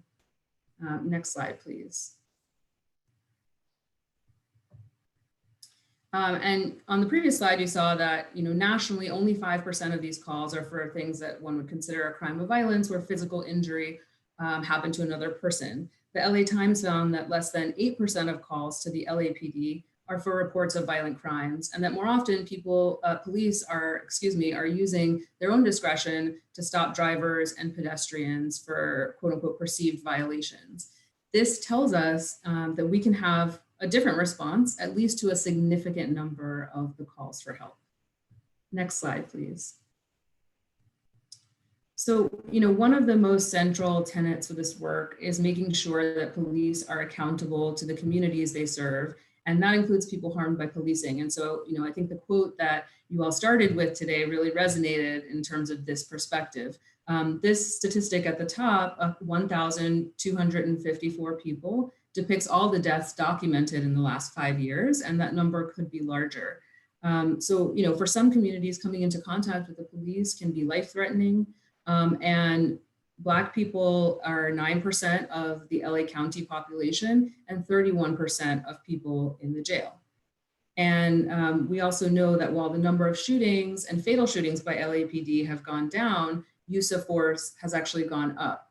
And so in this context, we're worried not just about the deaths, but also the generational and individual trauma and distrust because of these types of interactions with police. Next slide, please. So I want to dig into a little bit of our look into the LAPD budget. Next slide, please. So you can see from this chart, which is about the adopted budgets, that there's been a 55% increase in adopted LAPD expenditures between 2012 and 2021. Just from this year, there's been a 7% increase anticipated for the 2021 budget. And over the years, the LAPD's budget has become more and more reliant on the city's general fund. So in 2012, the general fund contributed 1.16 billion of its budget, and now in 2021, it's anticipated to contribute 1.85 billion. Next slide, please. So as you can see here, most of the spending in the LAPD goes to personnel services. So on average, equipment, for example, tends to be 4.6% of all LAPD expenses. And you can see everything but salaries and benefits. It's almost difficult to see them on this chart because they're so dwarfed by the salaries and benefits expenses. Next slide, please. There has also been a 40% increase in salaries and benefits between 2012 and 2021. And between those years, there has been a 771% increase in spending on overtime. So in 2012, they allotted 24 million on all forms of overtime combined. In 2021, they adopted a budget of 214.5 million for overtime. Next slide, please. And this just shows you again, in terms of the sort of spike from 2015 and the adopted budget, they've committed to an 18% increase in spending on overtime between 2020 and 2021. Next slide, please. So where should we cut police budgets? So just very quickly, there are sort of 6 places that we think of that we should go first. The first is the number of personnel that are in police departments is so much greater than the investment that we make in any number of public goods. If we want to invest more in communities, we have to do the hard work of downsizing police personnel. It can be done through things like instituting hiring freezes, early buyouts, or any other measures to reduce the overall headcount of sworn officers, but this is a key place where we can have savings for future investments in other public goods. The second is overtime, as you saw, which is a huge cost for police departments. Also, around the country, people have been reflecting and asking communities where we think there's no place for police. So taking police out of schools, taking police out of homelessness outreach or traffic enforcement. So thinking about police presence in certain spaces. The fourth is the federal government has given the police departments more and more money, and this has just led to an increase in militarization of police. And so we have to really think critically when we're talking about the level of trust between police, how we're using that money. And then the last is really on specialized units. So we've seen that a lot of these specialized units haven't actually furthered public safety, but have really harmed communities, particularly Black communities and immigrant communities. And then the last one is union contracts, because if we're to decrease the personnel services, then we also will likely have to manage and renegotiate union contracts. Next slide, please. I encourage you all to take a look at this resource, which is a look into the different budgets, comparing them across America's largest cities and what they're spending on policing. Next slide, please. So where can we invest? Next slide, please. These are things that I know you all have heard about throughout this presentation today, and I'm sure many community forums: mental health, affordable housing, education and employment opportunities, strengthening family unity, more diversion and reentry programs, and investing in alternatives to 911. These are things that people have been asking for in terms of public safety and wellness for years, and they're things worth exploring for how to shift resources to invest in these aspects of public safety. Next slide. I'm going to quickly go through these for the next 2 slides. These are just calculations of how much you could actually invest in preventative services for homelessness, supportive housing, education, if you reduced overtime by even $50 million. Next slide, please, and then one more. Next slide, thank you. So for inspiration, we've just put some of these examples. I also want to encourage you all to look at LA County's Alternatives to Incarceration report, which included county and community, really developing solutions and recommendations for investment in care and a care first approach. Thank you so much for listening today. If you have any questions, please feel free to contact me. I've put my contact information on the last slide. Thank you so much. Thank you, Ms. Paris, very much for your presentation today, and for also putting Los Angeles in perspective with some national data and your detailed budget analysis. I'm sure the City Council would welcome also seeing that, but thank you so much for the detail that you provided. Thank you for having me. A pleasure. Have a wonderful evening. Thank you. Madam Secretary. Our next speaker, Monica Guizar, Mexican American Bar Association. Thank you. Ms. Guizar, we look forward to hearing from you. I know there we go. It looks like you've been brought up to the panel.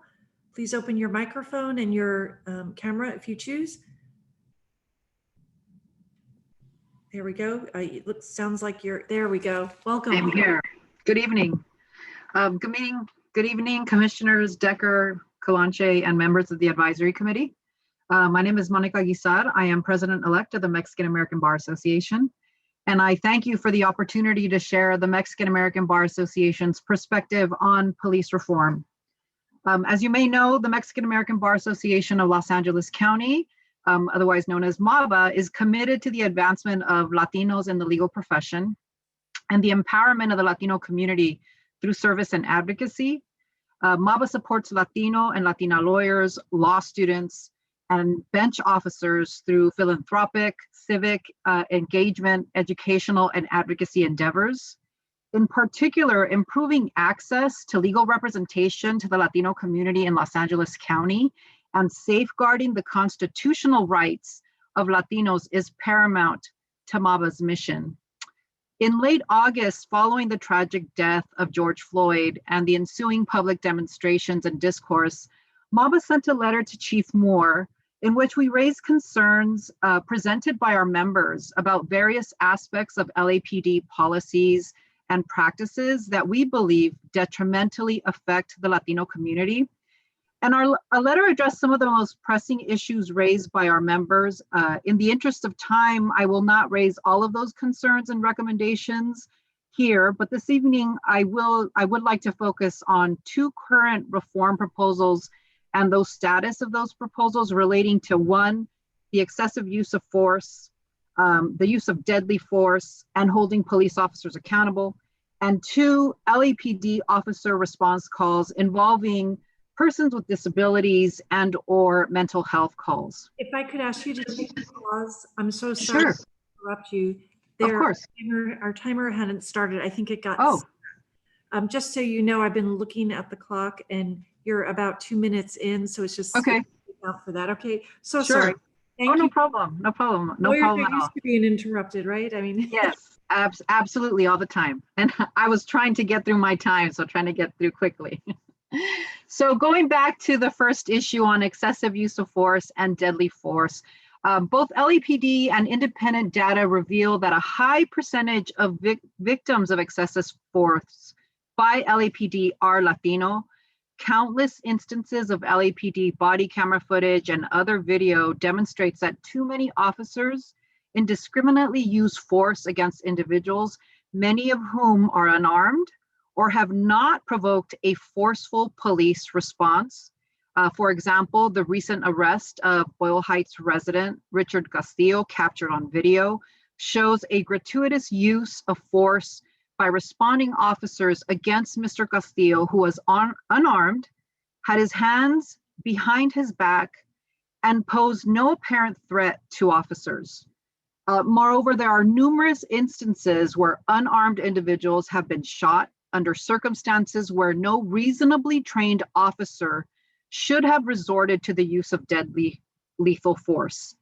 When such lethal incidents are reviewed by the department or criminal or civil courts, the officers in question often claim that his or her use of force was justified or that the officer feared for his or her life. This commonly asserted defense to the use of deadly force is often seen by objective persons to be no more than a transparent pretext. And such incidents are deeply concerning and show an immediate and necessary need to address how officers are presently inadequately trained regarding use of lethal or excessive force against civilians. In California, as you may know, amid endless revelations of police civil rights abuses against people of color, Senator Bradford introduced Senate Bill 731, which sought to prevent the illegal use of force and ensure accountability based on this illegal use of force.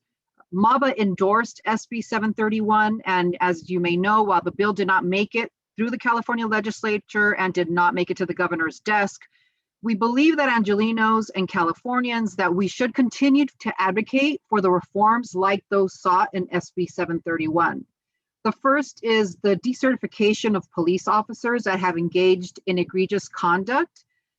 We think these are critical pieces towards achieving reform and holding violence-prone police officers accountable.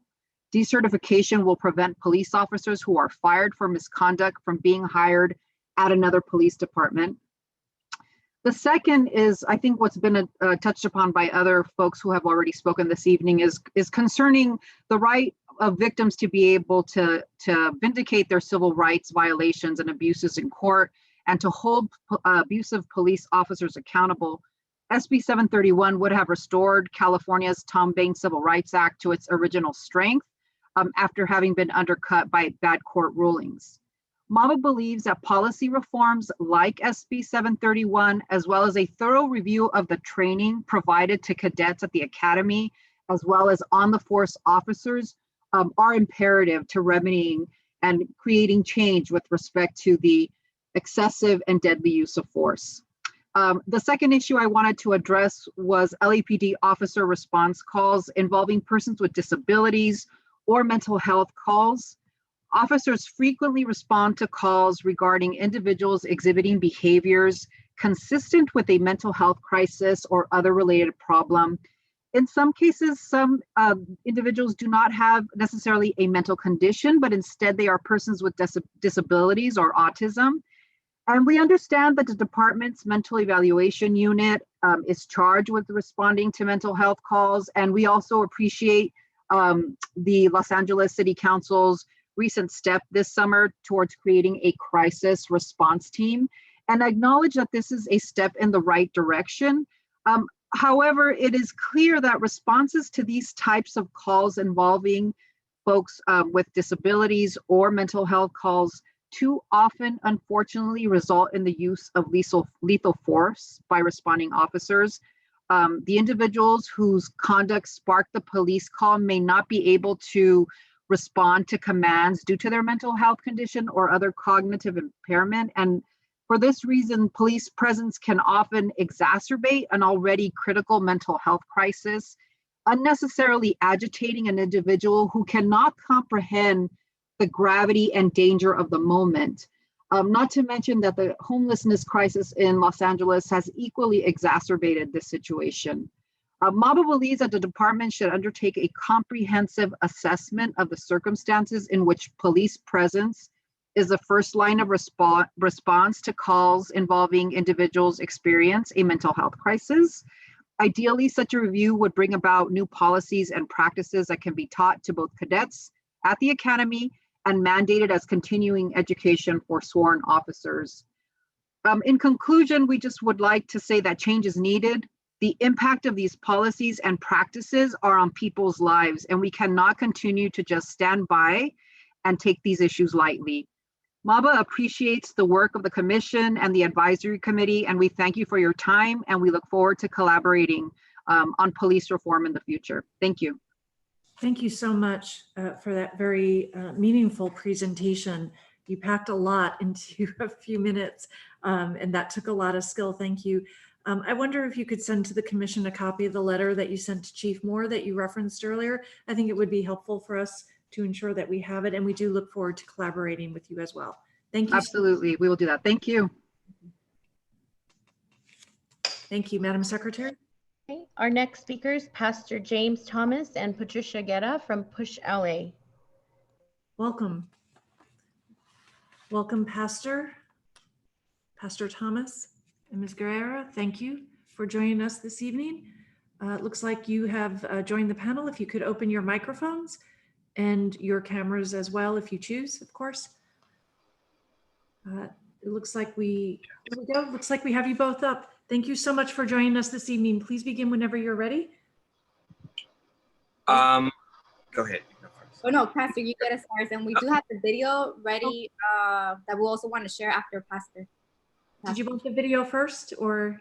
Yeah, do the video. You can do the video first. All right. Why don't we do that, Madam Secretary, if that's what you'd like? Did you hear that? Yes, give me one moment. Thank you. Okay, very good.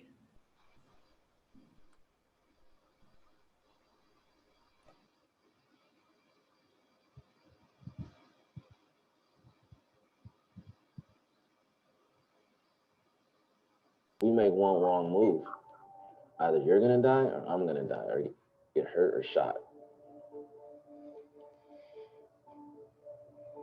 You know, you got the lights flash. That puts shock into your heart. That's like shock treatment. It's very traumatic. And then we get pulled over. Then you hear screaming. You hear police officers saying, "Pull down your windows." We look in the mirrors. They're looking at their mirror. I'm looking at my mirror, and there's police officers with guns already pulled out, ready to shoot. So we're both probably sitting there with about to throw our pants because if we make one wrong move, either you're gonna die or I'm gonna die or get hurt or shot. They asked us to put our hands up. You come out first, you're probably scared. I'm scared because I'm like, they're known for shooting people of color. I'm afraid to die. That's the first thing that's going through my mind. That's what's pulsating through my body. I'm nervous, my heart's beating fast. I'm about to throw up from all the fear and the anxiety.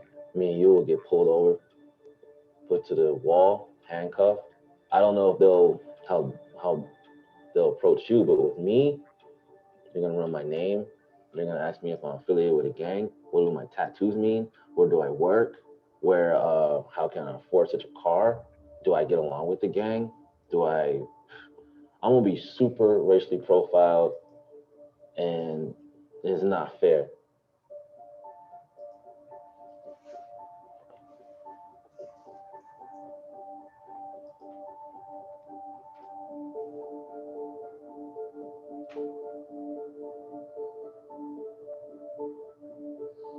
And as we're standing there, people from the community are gonna be passing by, looking at us, and we're gonna feel like we're guilty because of the way they got us pinned up, but really we're not. But the way they're coming at us, the way they approached us, the way they're talking to us, we even feel guilty by the way the way they have it set up. Run our names for warrants, see if we got warrants or not. We're standing there for 30, 40 minutes, wondering if we're gonna be free. Are we going to jail tonight? Are they gonna bump up the charges? Are they gonna pin something on us? As we're being questioned, there's another cop going through my whole car, looking for anything, drugs, guns, who knows what they're looking for. From the front of the glove box to the trunk and everything that's in my trunk, without a warrant, without a reason on why they're doing it. We're just standing there with no defense, no one to come to our help because the police are supposed to be our help.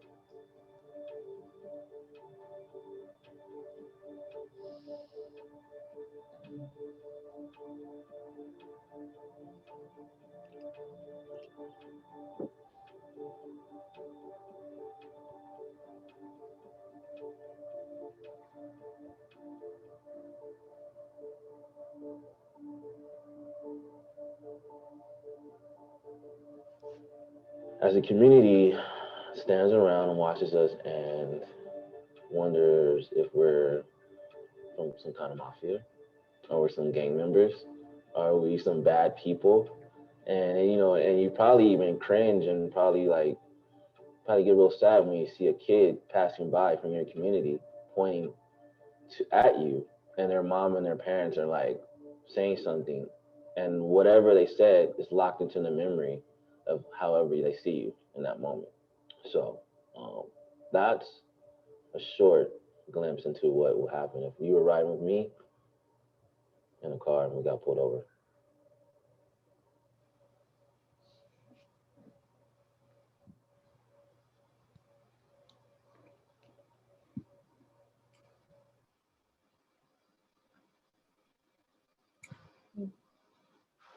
I wish I could say that I couldn't relate to that, but I can. My name is Reverend Dr. James Thomas. I'm a member of Black Lives Matter. I lead the sacred resistance component of Black Lives Matter. I also am the co-founder of Clergy for Black Lives, and I'm the pastor of Living Word Community Church. And so I come to this issue having had quite a bit of experience. Number one, I approach this not just from a theological standpoint, but also from a public policy standpoint. I have a doctorate from USC, Sol Price School of Public Policy. I've been a police commissioner responsible for investigating police harassment. I led a protest against the police department in the 1980s. I moved to California after having done that work and being threatened on many, many occasions while in my small town, Champaign, Illinois. As a matter of fact, I moved to Los Angeles because my mother said to me, and I quote, I don't want to go to another one of my son's funerals. My brother was killed by a serial killer, and the police lost a confession, and he pled the fifth, he walked, and he went on to kill 5 other people before they finally prosecuted him. And so this is an important issue for me. I was in the rooms before this commission was even developed. I was here in the 90s. I was with Bishop Blake and Thomas Kilgore and E.V. Hill and John Mack. When John Mack was seated, when this commission was developed, when it was the Christopher Commission, when the toughest reforms in the history of this country was implemented in Los Angeles. And look at where we are today. It does not work. It absolutely does not work. I am not here to talk necessarily about reform because I know reform doesn't work. I know that it doesn't. There is a serious problem in the Los Angeles Police Department and in policing in general. And it is linked to anti-Blackness. It is linked to white supremacy. And I just want to say, my experience that I've had since I've been here, I've apparently came into the intersection. The light was turning green, and I apparently didn't move quickly enough. And I was stopped on the way picking up my kid who was attending Oaks Christian High School in Westlake Village, one of 5 Black students. I was stopped on the parking lot of the church, lights blazing, my wife sitting next to me, and I was asked, are you on probation? Are you on parole? Or have you ever been arrested? These are the kinds of questions that we're asked. And so what I'm saying, I want to say a couple of things and then I'm done. Number one, I want to talk about the way in which this community input has been developed. The most vulnerable people who experience this, you shouldn't have to hear or see videos. You should be speaking to them, and you should be speaking to them in their communities. So the way in which the mayor decided that he wanted to do this is an indication that it's probably going to fall flat, just like the Christopher Commission reforms did. They fell flat. The second thing that I want to say. And after the second thing, Pastor, if I could finish up, please. Yes. Go ahead. I just want to add one more thing.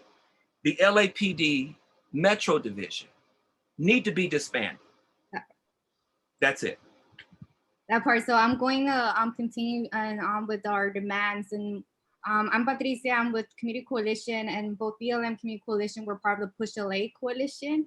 And that is our first demand. It's an immediate dissolution of Metro Division. Our second one is around an immediate end to the pretextual stops that are used to initiate a search and racially profile of the city's Black and brown residents. And so, like Pastor's story and also Brian's stories in which the video you saw, this is why we need to continue to move these demands forward and end the Metro Division.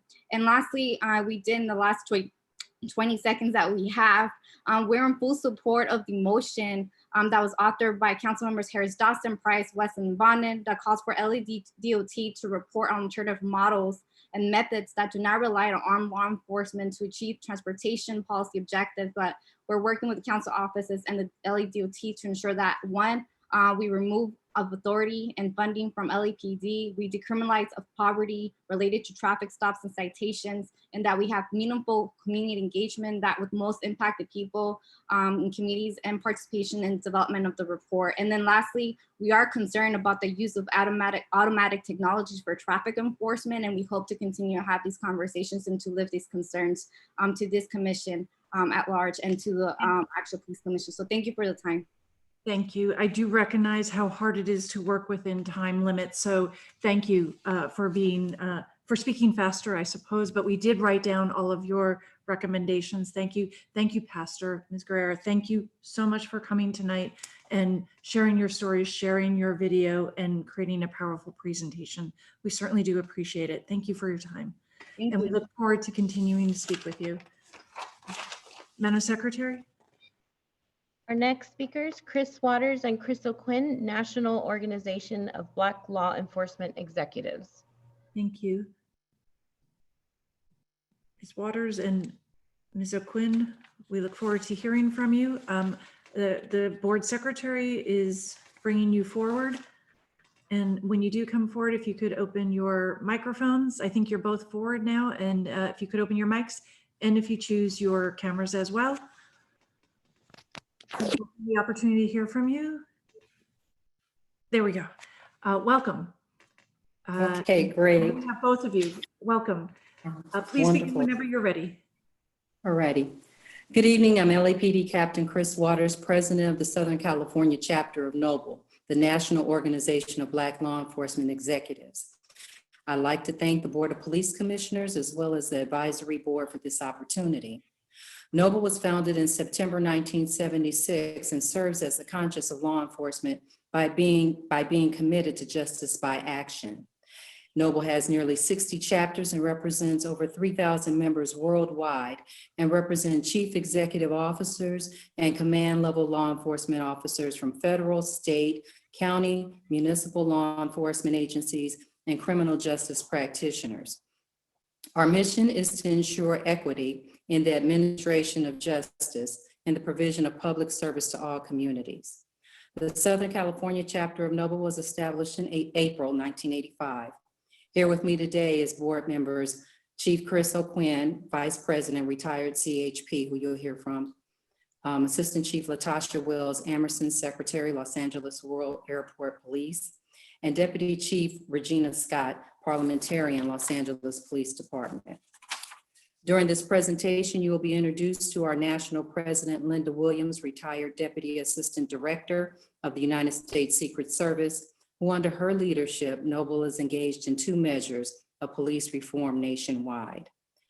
NOBLE's Reimagining Public Safety Task Force and the first 4 recommendations. At this time, I'd ask if you please play the video.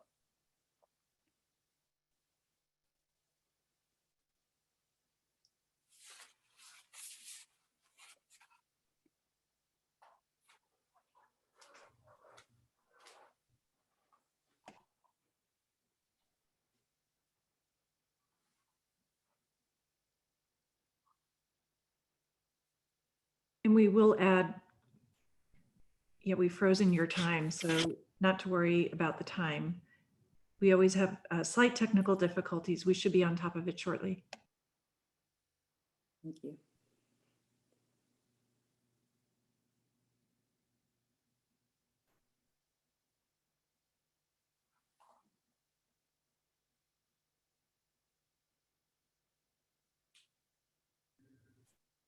While incidents of police brutality frequent news headlines and the issues of racial bias and systemic racism have reached a fevered pitch on the south side of Minneapolis after protesters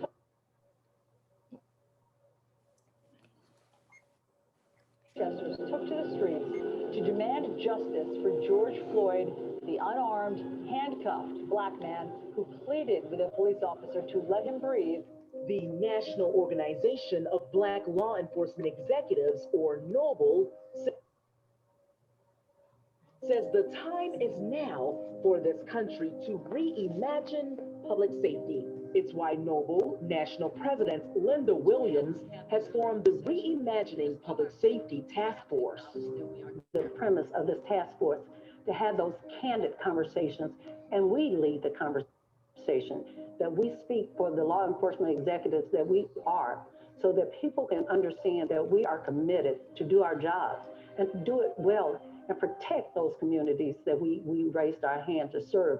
To me, this is a critical time. We got to make the right steps.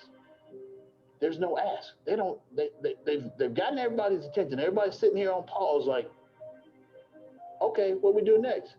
We know that I got to teach my kids what to do when stopped by the police. That's true. I know I still can get profiled and treated a certain way because of the color of my skin. That's a truth. I also know as a cop that the vast majority of cops are men and women trying to do a tremendously hard job, and that they're selfless servants who are willing to put their lives on the line. But I know if the system is failing us and is flawed, then even good cops have bad outcomes. Reimagining public safety starts with the sobering, truthful assessment of where we are today. Does the Trump Justice Department seek to end systemic racism and racism in law enforcement? I just need a yes or no answer. I don't agree that there's systemic racism in the police department. Specifically, generally in this country. I heard the testimony of Attorney General Barr that stated just what you played, that he did not believe that systemic racism was real. And so I popped in and said, sir, just because one does not experience something does not negate its existence. That law enforcement is a microcosm of society and it's to be real. But you can't resolve a problem unless you acknowledge a problem. That's why the Reimagining Public Safety Task Force is charged with creating a roadmap to the future of law enforcement, while also recommending strategic funding decisions as a tool to begin to build a reimagined public safety system for us all. There is an over-reliance of police. Think about it. Police officers are called to do everything, from the homeless person to the domestic violence. The police have to respond to every call, even those things that are non-related to law enforcement. We have defaulted to the police over the last 30 years by defunding everything else. So now if a person is in crisis, instead of getting a mental health worker, you get one of my 25-year-old cops at 2 o'clock in the morning trying to de-escalate something that he or she, although trained, is not their specialty. Through the Reimagining Public Safety Task Force, Noble takes a bold step forward in correcting systemic issues, not just in the neighborhoods across America, but also in the police agencies tasked with protecting them. Until people realize the systemic racism in law enforcement, we're going to have these problems. I cannot count on 2 hands how many times I was jacked up as an undercover narcotics agent. If we don't speak, when we see injustice, then we've done ourselves a great disservice. That's why we have organizations such as Noble. I think if we do these things, then our diversity becomes our strength, our history becomes a reminder, and reminds us which way to go, and we find ourselves making positive changes and not trying to defend a system that we know is extremely flawed. It's why the members of Noble and the Reimagining Public Safety Task Force are taking a brave stand to assess, address, and correct the very system to which they each accepted a call to serve. I'm excited about this reimagining policing piece because if we don't dictate this narrative, someone else will, and it'll go down the wrong street. I'm very, very interested in making sure that my successors have a better ride. Systemic racism is part of our American culture. It's embedded in every facet of life. Systemic racism is just as American as apple pie. Reimagining is when everybody respects one another, when everybody has a mutual appreciation of one another, that we are proud to serve the communities that we are charged to protect, and they appreciate and know that law enforcement is there, that we are transparent, we are accountable, and that we have the trust and the confidence to carry out the jobs, to be the guardians and not the warriors of our communities.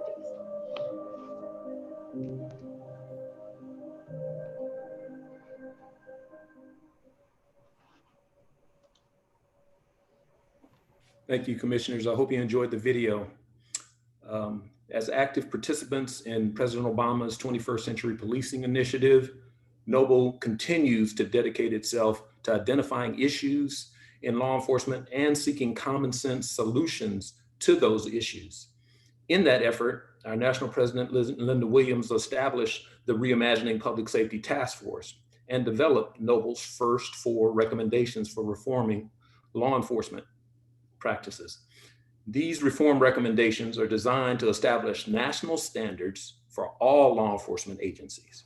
The first 4 recommendations are mandatory de-escalation training for all officers.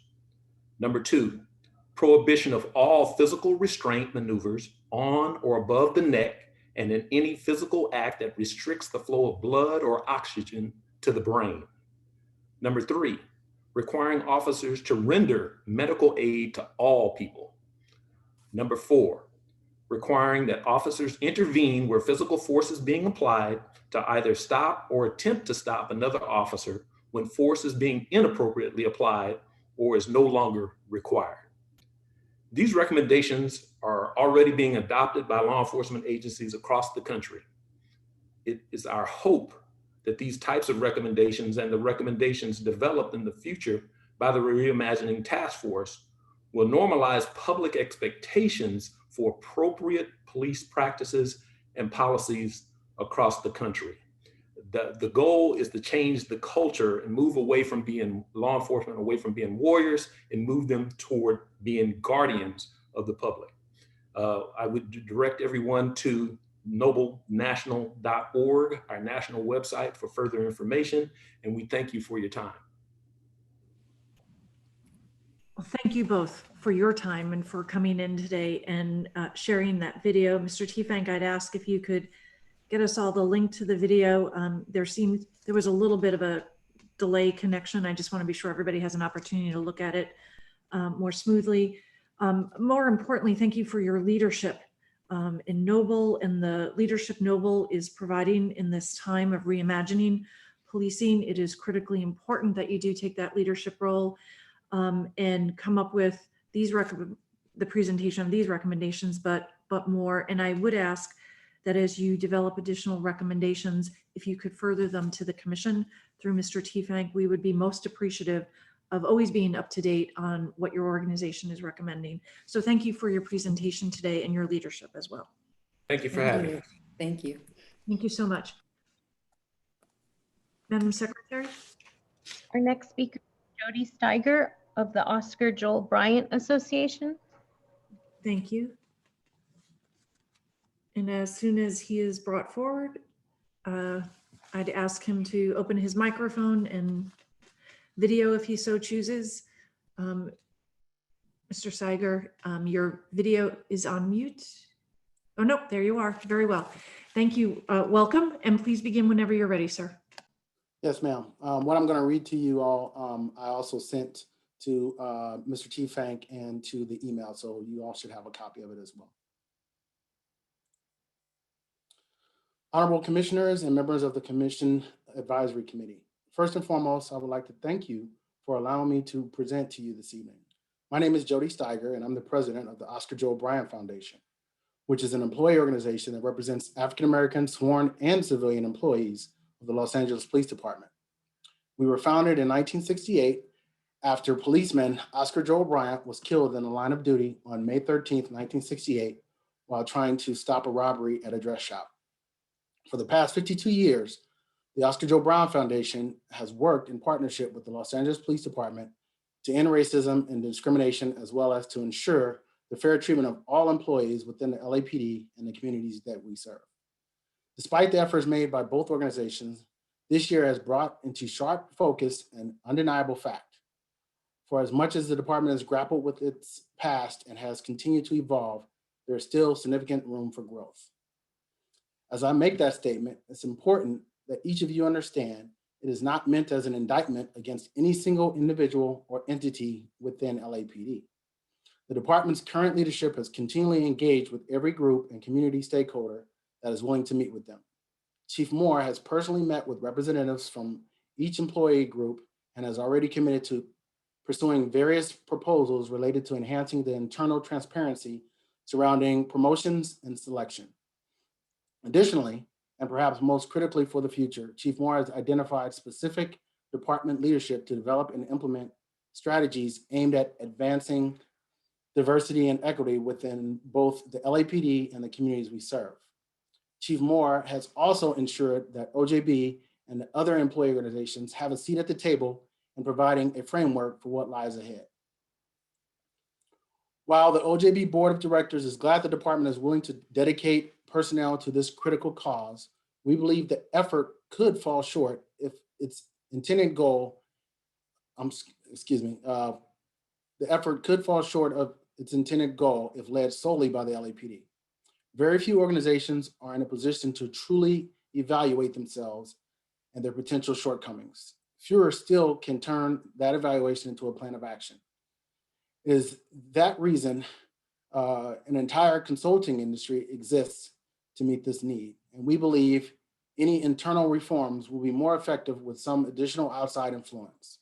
Accordingly, we are asking you to intercede to ensure that independent expert voices contribute to the direction and provide insight needed to make the Los Angeles Police Department the equity-centered organization it needs to be.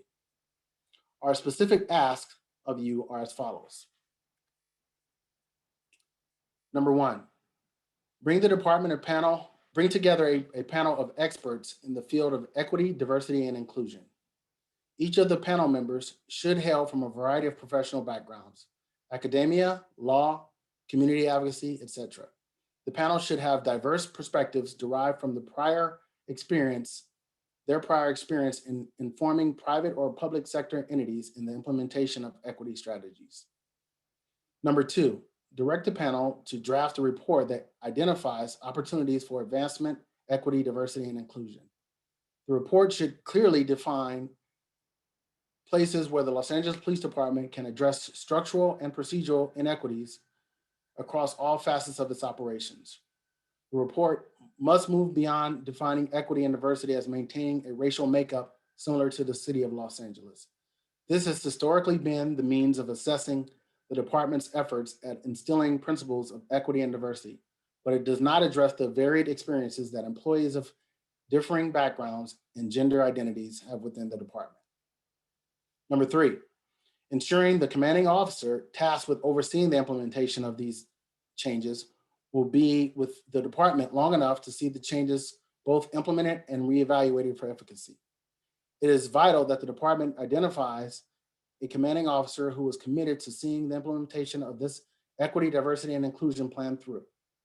Changing the leadership overseeing the plan's implementation will only hinder its progress, and the lack of continuity may have unintended negative consequences.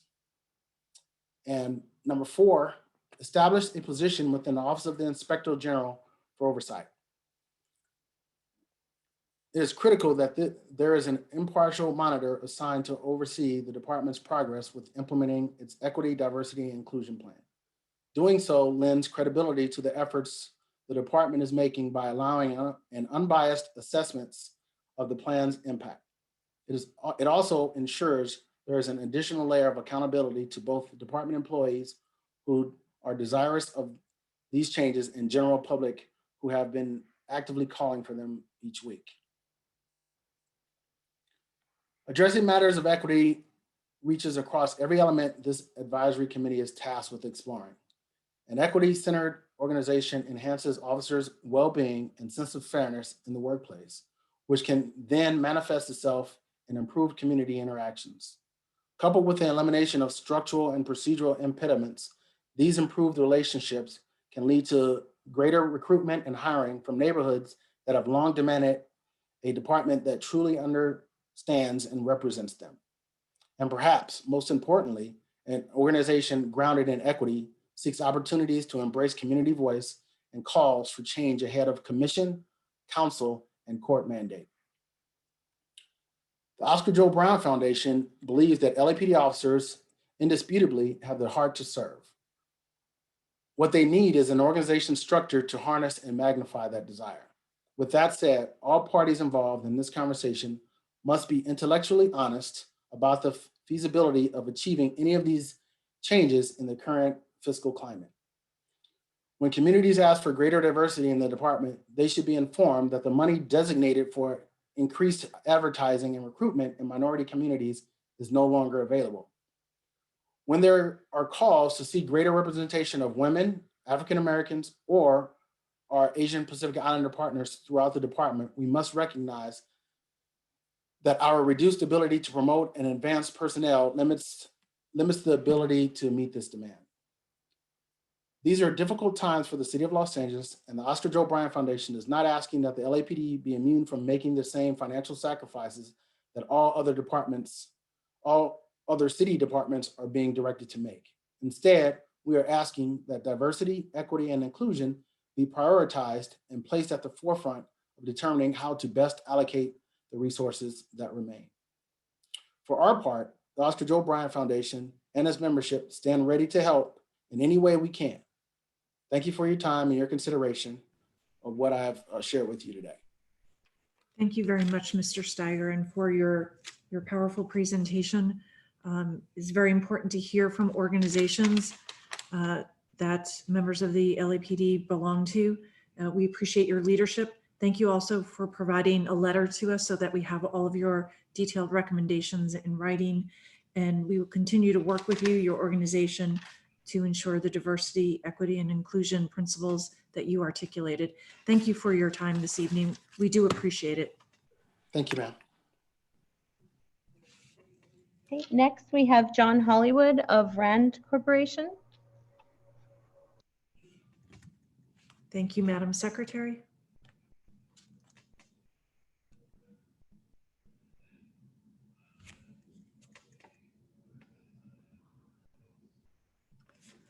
Mr. Hollywood, I see you've joined the panel. If you could open your microphone, please, and your video, if possible. Camera, there we go. Whenever you're ready, sir. Thank you. And I do have a slide presentation. Well, Madam Secretary, can you pull that up? Great. Thank you. Very much appreciate you letting me talk to you this evening. I am part of the RAND Center for Quality Policing, a group of about 100 researchers at the RAND Corporation. And we represent a very diverse group in terms of backgrounds, disciplines, experiences, and types of expertise from across most of RAND's departments and centers, conducting research ranging from evaluating policing strategies in the field to developing virtual training for officers, including for the Los Angeles Police Department. We all agree on the importance of helping police in America to work better. A few weeks ago, you heard from my colleague, Bob Harrison, mostly about futures and systems analysis in policing and opportunities in improving recruiting, hiring, retention, and training. I'm going to complement what he said. I'm going to focus mostly on policing strategies, practices, and technologies. Next slide, please. All right. So first of all, I want to mention, what does it mean for policing to work better? And we think that our longtime RAND board member, Levita Coleman, put it best when she championed the idea of freedom from fear, which in policing means that Americans should really experience the freedom from fear, both from the fear of crime as well as the fear of the government protecting them. And concepts like these are far from new. I have here some excerpts from what are widely known as the Peelian Principles. And these were provided back to the UK Metropolitan Police officers as far back as 1829. You can see here again, I think we've heard from many speakers tonight about the importance of getting public approval for the police, the ability to secure and maintain public respect, and of course the famous line about the police are the public and the public are the police. Next slide, please. In working to bring about these objectives, there's actually a great deal of common ground to build upon. In 2018, we hosted a panel of chiefs and police executives to talk about their needs for science and technology innovation. And we ended up, the panel spent a great deal of time talking primarily about major questions today in policing and criminal justice on how to revamp policing in America and making the types of statements shown above here, many of which are just like those advocating for major change that are outside of law enforcement. We have been leading expert panels on needs for innovation for close to a decade now for the U.S. National Institute of Justice. And the discussions we've had consistently have been about finding common ground on these major policy, process, and organizational issues, just like these. Next slide, please. So one of the first points of agreement is the need to broaden who is part of policing. We do have solid evidence across a range of studies that more people involved in policing in general is associated with lower levels of crime. And this one by then RAND researcher Paul Heaton documented specific associations between increases in personnel and decreases in specific types of crime. At the same time, we also have solid evidence that recognizing and integrating certain activities outside of traditional law enforcement into policing will lead to even less crime. Some of these examples in services and community activities and initiatives that have been associated with achieving lower crime are shown on this slide, as documented in the aptly named RAND perspective shown. And so this actually reflects some of what we heard from our prior panelists on the value of broadening policing. Especially key to this is the final bullet, which is providing case management and coordination between police agencies and all the service community providers who collectively need to be able to provide support for the policing enterprise. Next slide, please. Looking at specific strategies, the research evidence shows that there are specific kinds of strategies and practices that can deliver lower crime, more solved crimes, and greater community trust and legitimacy. We have a project called the Better Policing Toolkit, where we analyze past experiments on policing strategies to detail top findings and what works best in terms of both what works better and what to do, as well as what not to do. Shown here, really the top themes across many of these are for officers and now others involved in policing to talk with community members on a regular basis, both in meetings and in the field, on what their crime-causing problems are, what their concerns are, and then helping to collectively work to resolve them. Ideally, you'd want the bulk of interactions between officers and citizens should be constructive engagements to reduce or solve crimes, as opposed to just enforcement actions. And I think we heard earlier today from a number of speakers, especially from the Human Relations Commission, that this has been a major request that we've seen repeatedly, to improve communications. And also of note is that slightly different topic. The U.S. Bureau of Justice Assistance recently published a guidebook on top practices used by departments that solve more than 80% of their homicides. On the other extreme, what is sometimes known as aggressive policing, also known as doing as many stops, questions, and frisks as possible, and then as many arrests as possible, mostly for low-level offensives, has been shown to be ineffective, regardless of all the additional issues that have been raised here this evening. Next slide.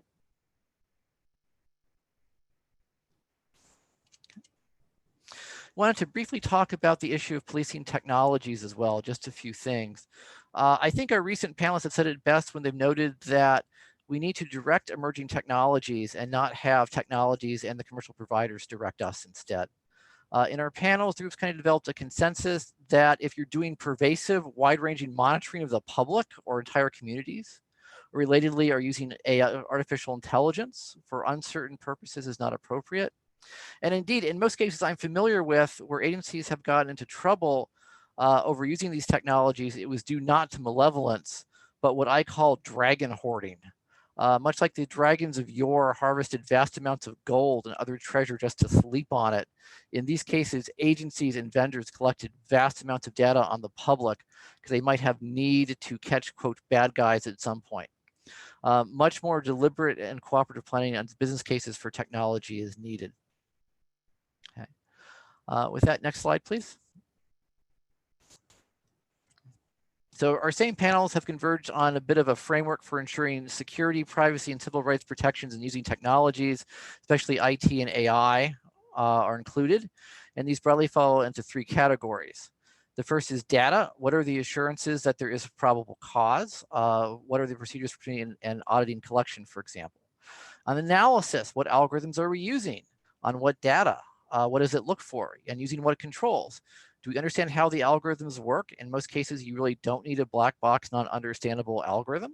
And how do they come up with results? Have they been checked for bias? On actions, are the intended uses for protective purposes or needed services? Or alternately, they intended to inform who we're going to get more intensively sanctioned. I think it's understandable that results leading to increased punishment will and should result in much higher scrutiny than results leading to increased community engagement or providing needed services. Next slide. So in summary, we know that communities and public safety agencies working together to collectively identify and fix problems works better. At the other extreme, we know that the non-disturbing stopping and then arresting large numbers of people, mostly for low-level offenses, does not. We know that having more people involved in policing is associated with less crime. And at the same time, we also need to include people outside of traditional law enforcement and increase community participation. So thus, a summer jobs program demonstrated to reduce future involvement in violence, to me, is just as much part of the policing enterprise as anything else. We need more collaboration, period. My experience has been that different communities all have different conferences and workshops and few opportunities to see different perspectives and resolve differences. How to do this well and longer term, how to create specific organizational structures and resource them are key questions that we are seeking to find out. We need to bring equity concerns into policing systemically. While we are seeing a lot of privacy and civil rights protections being brought into strategy and technology planning, very rarely have these issues been brought up. The biggest example I can think of was a few years ago when the then president of the International Association of Chiefs of Police apologized for enforcing racially discriminating laws in the last century. We need to better understand how to make policing safer for everyone involved, for members of the community, and for the officers serving them. Only now we're starting to see substantial data collection just to start with. We also finally need to overcome fragmentation and inertia. We have over 17,000 agencies, depending on how you count. The inertia is well understood. There are always pressing issues going on, and we do face major challenge in change management. I think LA can definitely be a leader in this area. So a future, nonetheless, in which major crime victimizations, lethal uses of force, and officers killed in the line of duty are greatly reduced. Biases are eliminated, and public safety personnel are consistently welcomed by communities is possible. And it is time, I think, for us to start working together towards that future now. Thank you very much. Thank you. Thank you very much, Mr. Hollywood. Appreciate you coming and reminding us of the importance of building upon common ground, collaboration, and the important role monitoring our data can be in developing community trust and ensure we have sufficient oversight over all of that. So thank you very much for coming and sharing your thoughts with us tonight. We do sincerely appreciate that. Thank you. Thank you. Thank you. Thank you. Madam Secretary, our next speaker. Next, we have Paula Miner, Baba Greg Akili, and Quintus Moore of Black Lives Matter, LA. Very good. We'll wait for them to be brought up. And I'd remind the speakers to, when they are brought up, to open microphones to the extent you want your camera open, please do that. And I'll give you one moment till all the speakers are brought up. I think one more, Madam Secretary. There we go. It looks like everybody has been brought up and we can see you. And I'll turn it over to you whenever you're ready. Thank you. Thank you. Yes, I'm Paula Miner. I'll start. I've been with Black Lives Matter for 6 years. First, though, I have to speak out. We've been asked to speak out about how limiting your process was in allowing general public. Participation was by invitation only. There are some people who wanted to talk to you before you. They were kept out. Although they were told to write or email, that is not the same. So we're concerned that the people who have experienced the most harm from LAPD, like those people who've had a loved one murdered by LAPD, should have been heard. So today, one of our presenters is Mr. Quintus Moore, father of Bashario Mack, who was murdered by LAPD in the Baldwin Hills Crenshaw Mall in 2018. Our other presenter will be Baba Akili, a Black Lives Matter activist and leader with 40 years experience speaking out, standing up for human rights, civil rights, and justice, including years he worked with Cesar Chavez to improve farm worker conditions. First of all, BLM was created 7 years ago as a call to action for Black people after the murders of Trayvon Martin and Mike Brown. We are not terrorists. We are not supporters of violence. We are against violence, especially police violence against Black people. So we created a response to the anti-racism that permeates the society, the culture, the everyday living in the United States, and most harmfully, that permeates law enforcement and the criminal justice system, as documented by the disproportionate number of Black people harmed by these systems in relationship to their proportion in the population. So when George Floyd was murdered, people all over the world felt a need to speak out about racism in the United States and police violence. And of course, the result of this includes the creation of this advisory committee and these forums. So Black Lives Matter started going to the police commission in 2013 because we were told that we could impact policy, suggest change, or recommend reform. We found out that the commission at that time didn't really want to hear from us or the general public. They acted as if the only reason they tolerated us was because of the state of California Brown Act requiring public participation. So we appreciate you having forums and at least saying they are listening sessions. Most of the reforms mentioned, though, have been mentioned before the police commission. There is nothing really new. These are problems that have existed. But until honesty, transparency, and accountability become part of LAPD, no reforms will be effective. No reforms will build community trust, and no reforms will improve policing. Because law enforcement originated as slave catcher groups, the bias against Black people is very systemic. There's a police culture of us versus them, and Black people are the them. Now, attitudes and culture are extremely difficult to change. Racial bias in law enforcement has been studied, researched, and documented and mentioned to you today. In fact, there's a report in the LA Times today about a study on racial disparity and citations given by LAPD and other law enforcement agencies. But behavior can change. Behavior can change if there is accountability. LAPD has what is known in sociology as informal and formal controls. The commission, the chief, the police administrators are the formal elements of control. But the organizational culture, the Los Angeles Police Protective League, known as the police union, these are the informal controls. When there is no accountability, the informal control is the one the officers operate by. So when we make recommendations for reform, we acknowledge these realities. And so again, I just have to say the words, honesty, transparency, and accountability. And I'll now turn it over to Mr. Quintus.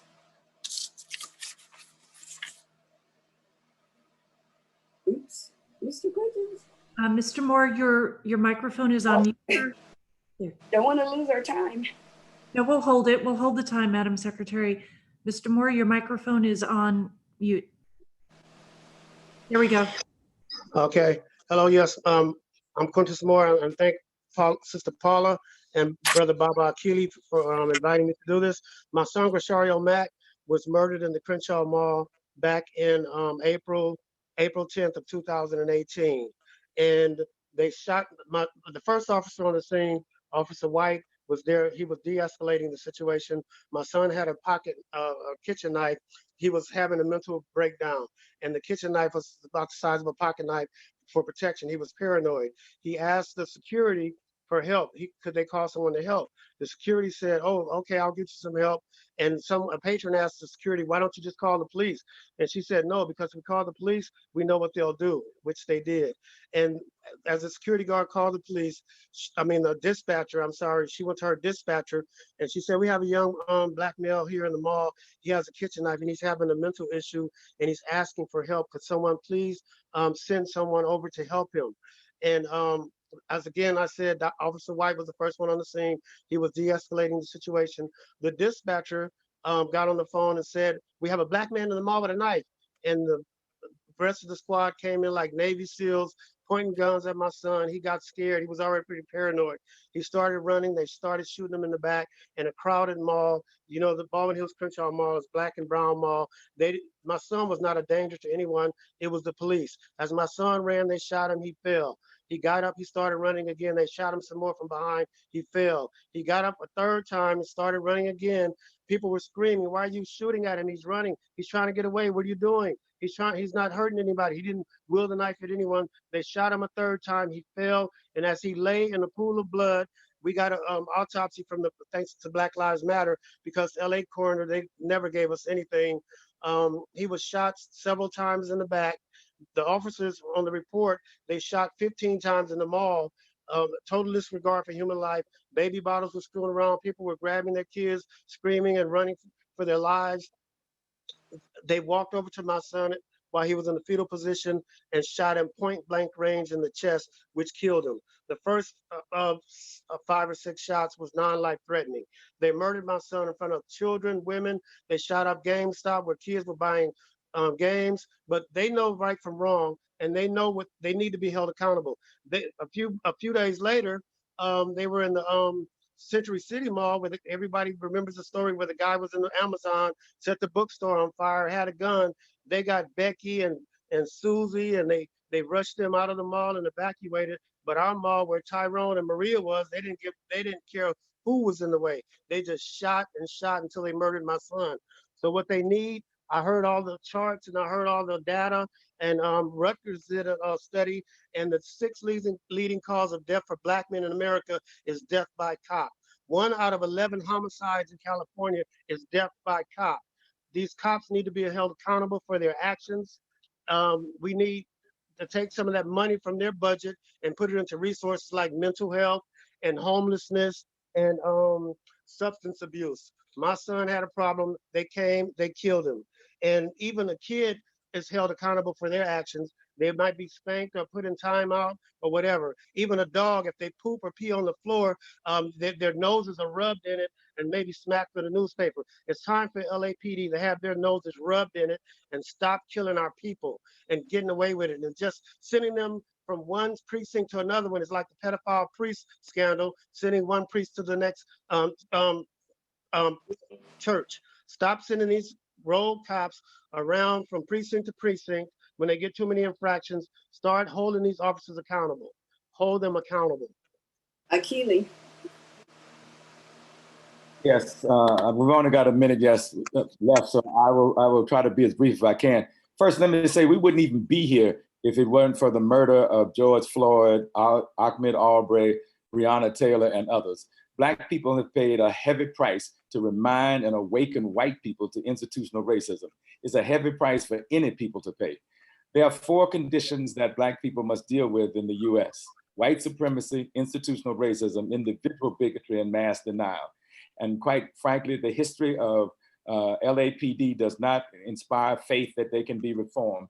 The Christopher Commission, the Kerner Report, all had recommendations, but there was no real change. The only change came when the Department of Justice and a federal judge forced change based on the scandal of the ramparts. But still the perception that the police are infallible, untouchable, and accountable persists to this day. And you can see it with the example of the falsifying Black and brown names in the gang database are just an example of that corruption. The LAPD is insulated, isolated, and resented by many Black and brown communities. That's why LAPD has created these public relations programs like the so-called safety partnerships, public safety partnerships. These partnerships don't exist in the white community. LAPD leaders have learned how to adopt and appropriate trending language, but what they haven't changed is the culture of the organization, and it's best exemplified and is demonstrated by the Metro Division. That's why Black Lives Matter has been demanding that the Metro Division be shut down.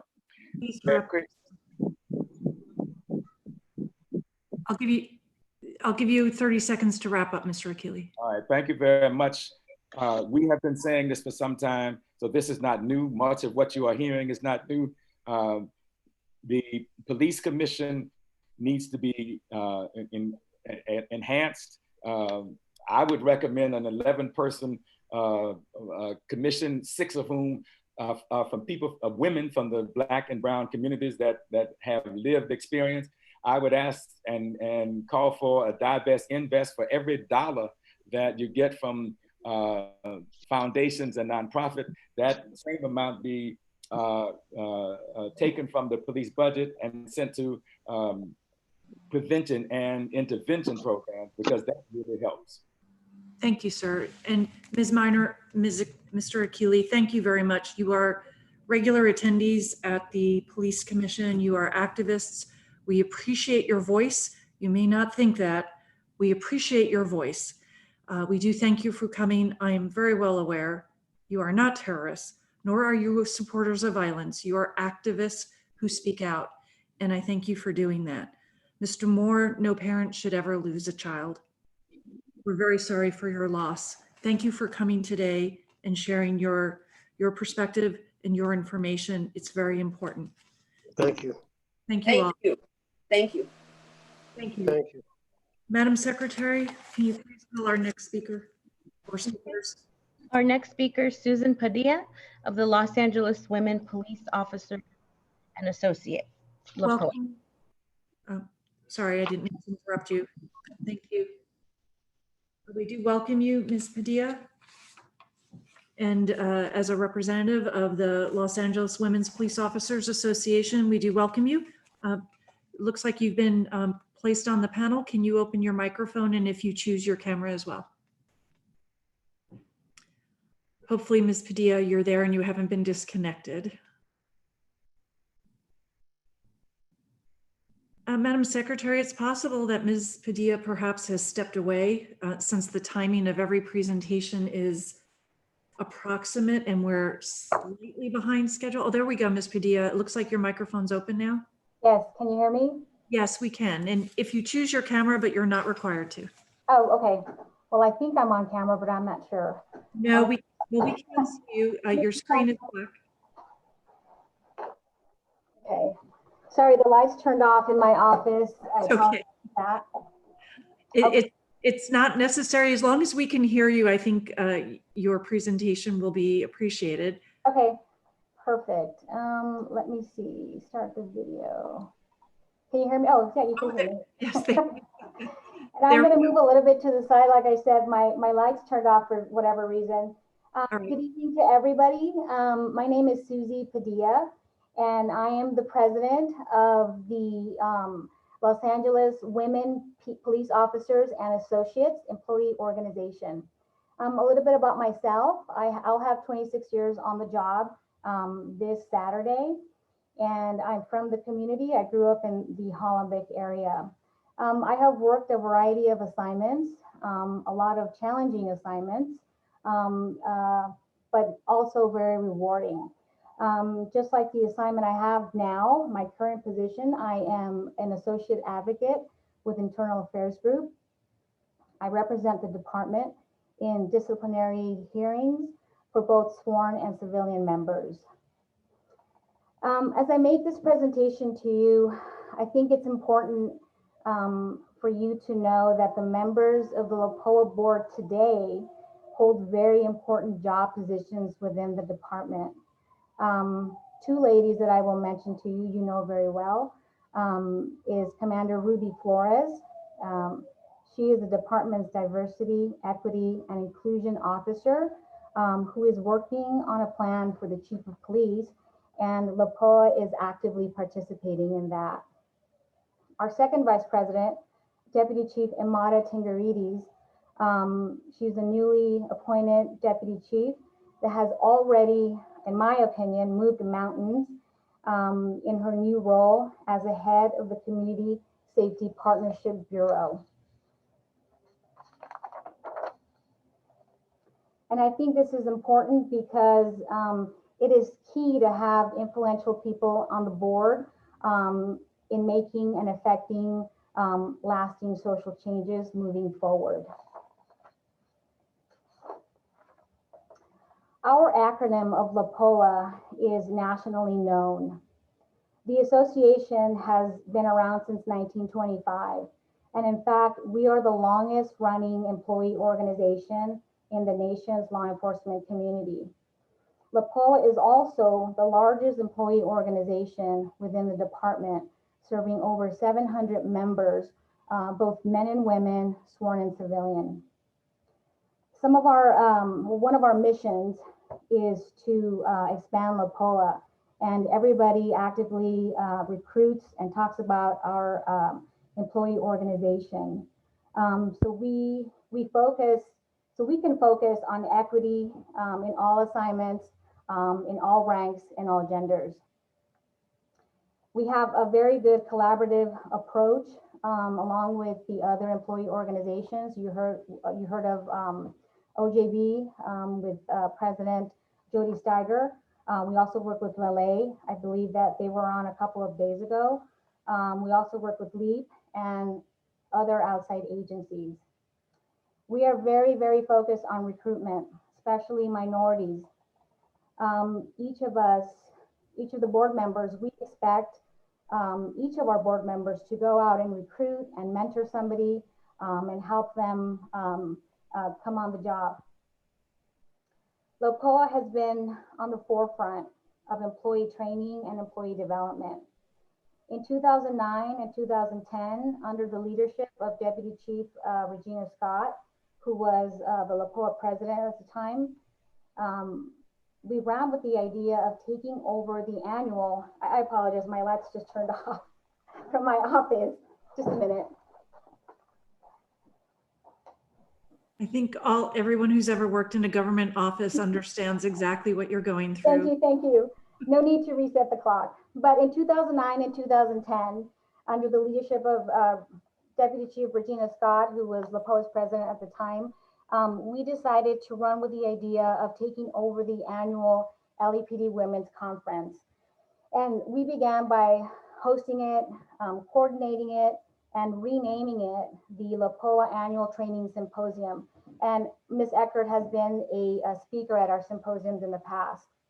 And since then, LOPOA has put on the annual symposiums, and they get better and better every year. They get more diverse every year. And one of the reasons is because we do not exclude anybody. Anyone can attend, men, women, civilian, and sworn. A few years ago, as a matter of fact, we implemented an internal policy that if you didn't attend the symposium the year prior, you were going to be given priority to attend the following year. The symposiums have included personnel from outside agencies and have included guests from around the world.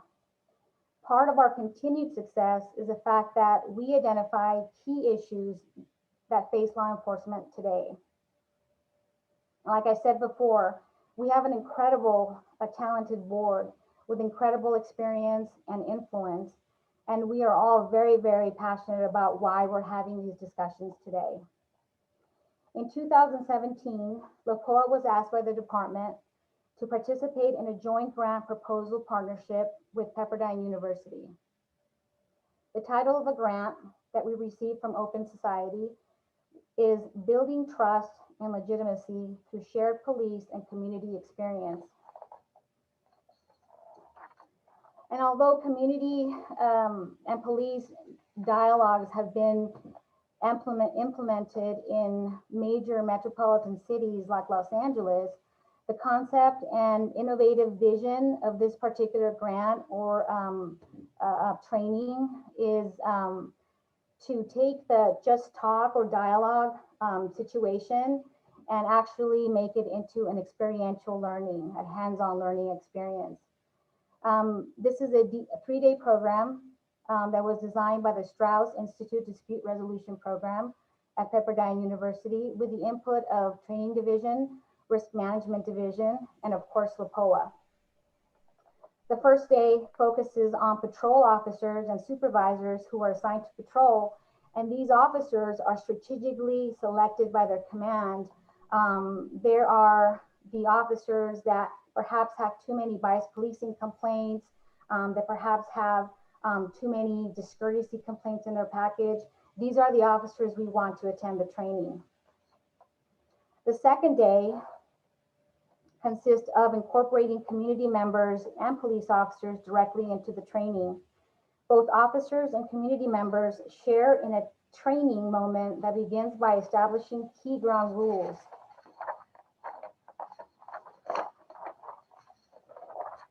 Just a minute.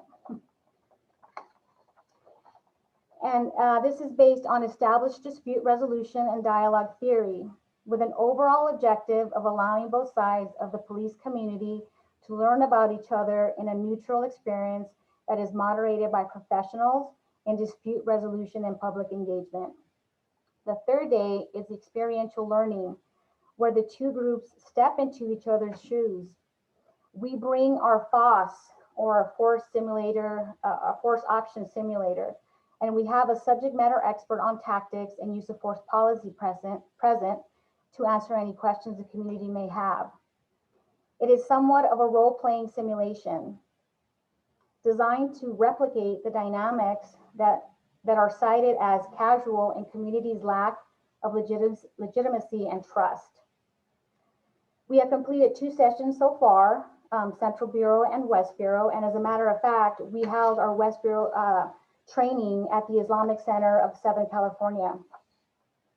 And as you know, our training was put on hold due to the pandemic this year. However, we are starting with Valley Bureau and Central Bureau next year. And we invite the community and yourselves to attend these programs with us. And lastly, I would just like to let you know that LAPOA has been participating in reimagining the future of policing in Washington, D.C. for the past 2 years. So this is nothing new for us. We want to thank you for inviting us to this forum, and we are very much looking forward to working with all of you in this endeavor. Thank you very much. Thank you. Thank you so much for joining us this evening, even if your office goes dark from time to time. We do appreciate it. And thank you for recognizing the great women who serve as leaders in the department and role models for so many, which is incredibly important for achieving gender parity in law enforcement, which I know myself and other commissioners are strong advocates for. But thank you for taking on the roles of improving training and reforming and reimagining policing. It cannot happen without leaders like you. So thank you so much. And thank you for joining us tonight. We do appreciate it. You're welcome. Thank you very much. Have a good evening. Madam Secretary. Okay, next we have Hai Pin Im of Face LA.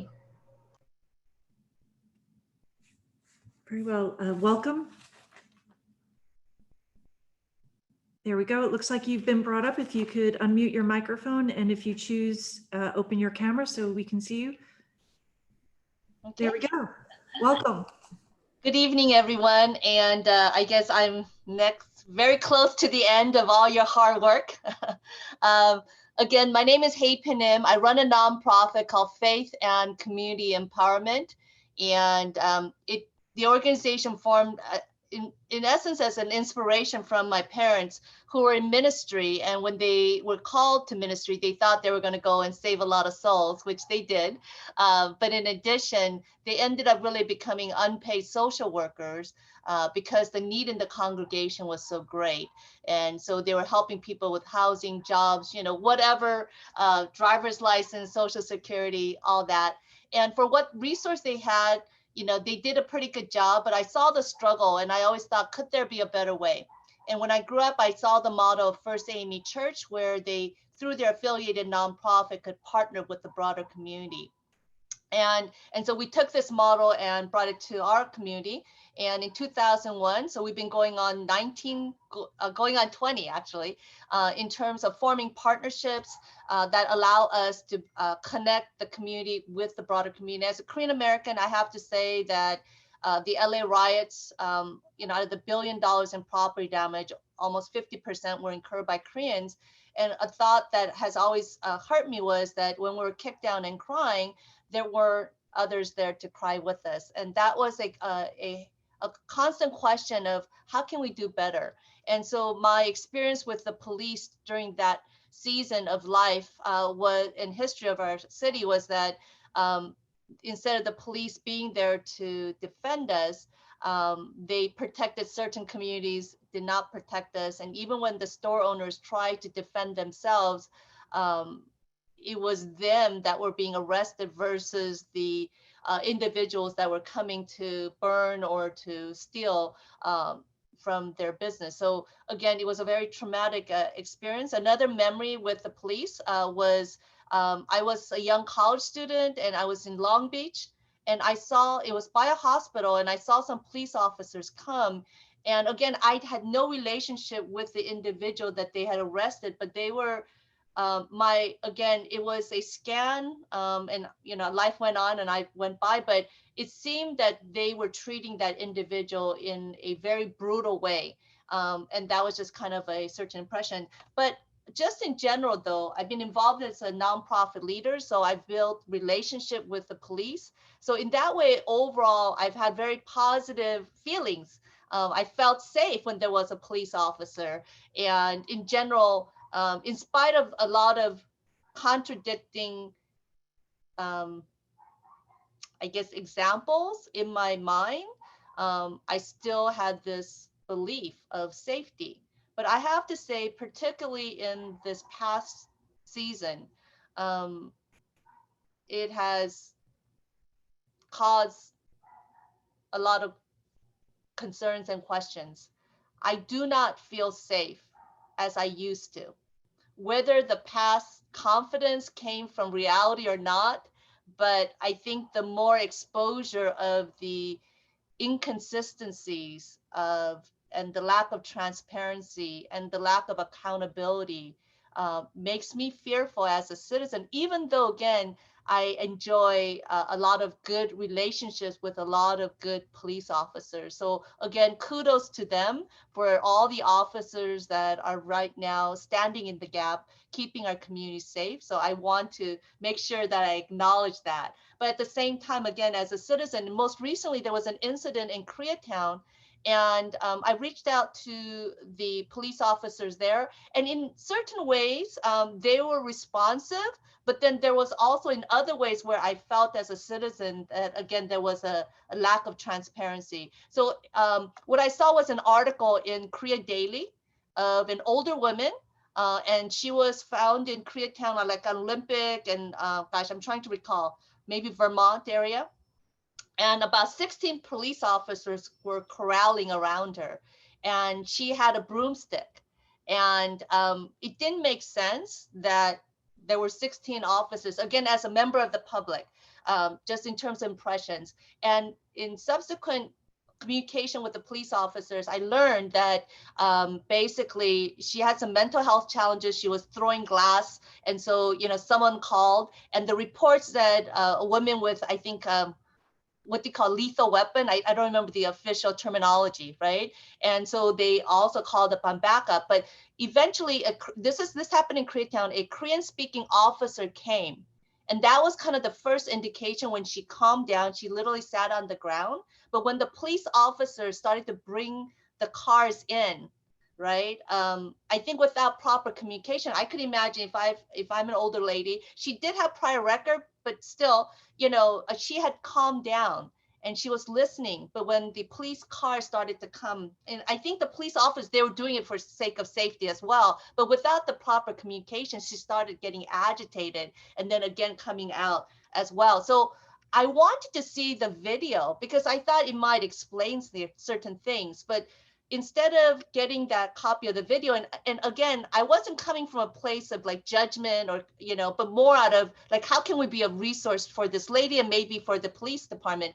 But we were told that unless there was some reason that was given, that we could not access that video. And for me, that raised I'm way too busy that I want to waste my life watching 10 million videos of how police officers act, right? But in this particular incident, because there was a lot of questions that were being raised from the community, we wanted to follow up. But, as much as they were trying to be cooperative, I didn't get the full information. And so I'm just giving you like one example of that, right? And I think just as an Asian American, there is, again, this impression that we're not impacted equally. But I could point to give you so many examples where parents out of concern, of a child that had mental health challenges and locked themselves into a bathroom, called the police for help. And they ended up killing their child. And it's just, unbelievable. There was another gentleman who had a tire ranch, and he was walking away. That's what the cameras, the videos captured. But he got shot, and I can't remember now. I think he got killed as well. So I'm giving you, numerous examples, and then even around gang prevention, intervention programs. Again, I believe the Asian youth get completely left out. Even in the city workforce program, they represent less than 2%. When we, as a city, as members of the city of LA, I think we represent like 12, at least 12, if not 14%, but only 2% of the Asian youth. And, in 2005, we won a historic $5 million grant for U.S. Department of Labor to help work with adjudicated and at-risk Asian youth. And at the time, we showed that in the prior 20 years, the gang rate had reduced for all groups except for Asian youth. It was the only one that had grown. But there is no investment, no attention to the Asian community. And I remember someone high up in LAPD, a very good person, you know, very sensitive, very much out in the community, but he made a very flippant comment that said, oh, you know, those Asian gang members, they're bored, they're rich kids that have nothing better to do. And if you look at subgroups of Asian community, you'll see that many of them are hurting. Their economic numbers are just as compelling with the Hispanic and the African American community. But again, these data points do not get lifted up. And if he is a leader, right, who cares about the community, a good person is thinking that, what about perhaps some of the elements of police officers who have not been properly trained, who have certain racist views that, you know, I could just imagine where those beliefs could lead to.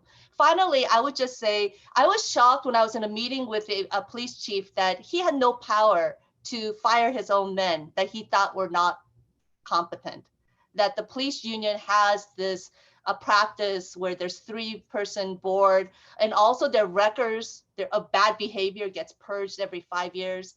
Again, these are all things that needs to be changed, because for the sake of all, for all of us, right? And also for the reputation of the police department. So again, I just want to put that out there, that there are people who act in a certain ways that show all the signs, and there should be some kind of transparency, accountability, but also ways that we could help these individuals. None of us are perfect, right? I could confess, right? But you know, if we could get proper help with proper transparency and accountability, I think that could take us a long ways. So again, just want to say thank you. Boy, oh boy, I don't know if I would want to commit like a 4-hour commitment for 5 weeks. So I just want to say kudos to each one of you. Thank you, thank you, thank you. Well, thank you. We know it's very important to hear from all members of the community. So we thank you for coming. And we also know you were scheduled for another evening and something happened. And yes, we're so glad that you were able to come back. Thank you, so much for coming back and sharing your personal experiences, positive, and those issues that cause you concern. And hearing from all communities is very important to the commission and the advisory board. So thank you for taking the time.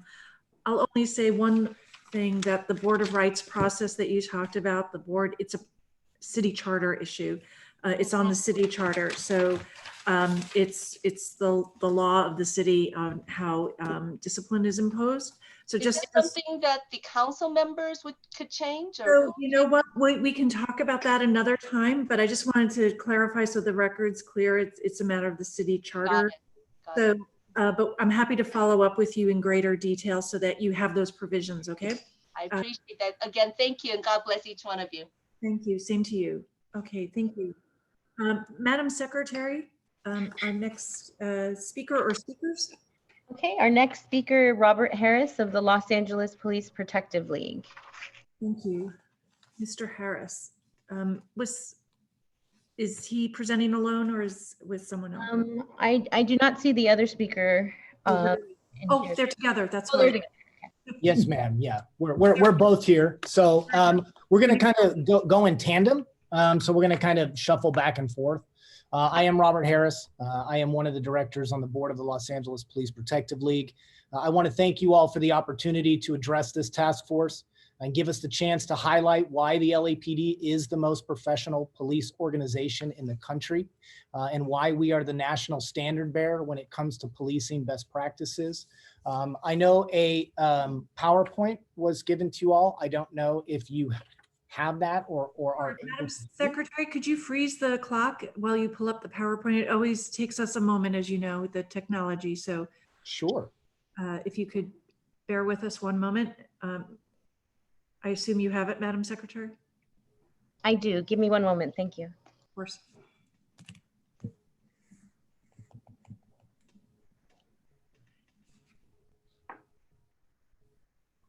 There you go, whenever you're ready. Great. And for logistical purposes, are we just going to tell you next slide and then you all will shift it? Okay, great. Okay, so you can go to the very first or the next slide. Yeah, so if we're talking about policing best practices, again, I said I think LAPD is a national standard bearer when it comes to these policing best practices. We are a department that is civilian led. That civilian board sets the policy of the department. We have the inspector general. We obviously have a robust use of force oversight.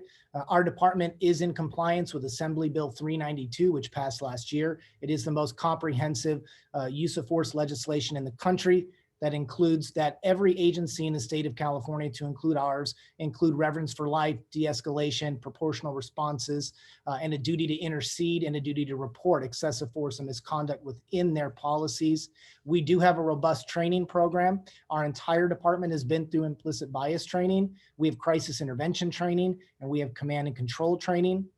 We have a Teams 2 early warning system that I'm sure you all are all very aware of that helps us to identify officers that need additional training or mentoring. We do have body cameras, in-dash cameras, and we have a policy for critical incident video release.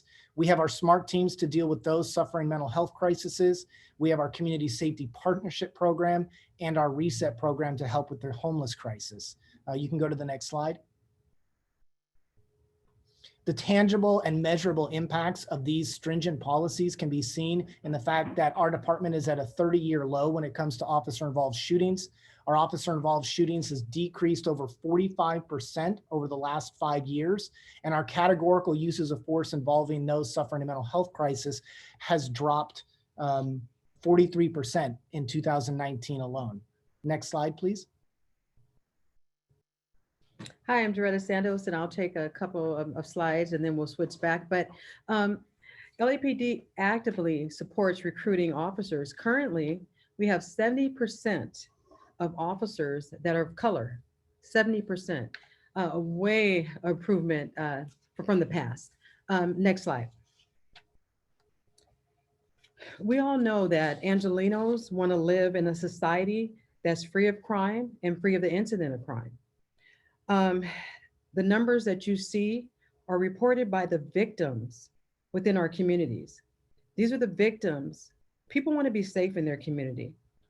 And the population, I'll read a couple. The population of African Americans are 9%, Hispanics 49%, whites 28% in the city of Los Angeles. However, the victims of violent crime, 24% are African Americans within the community.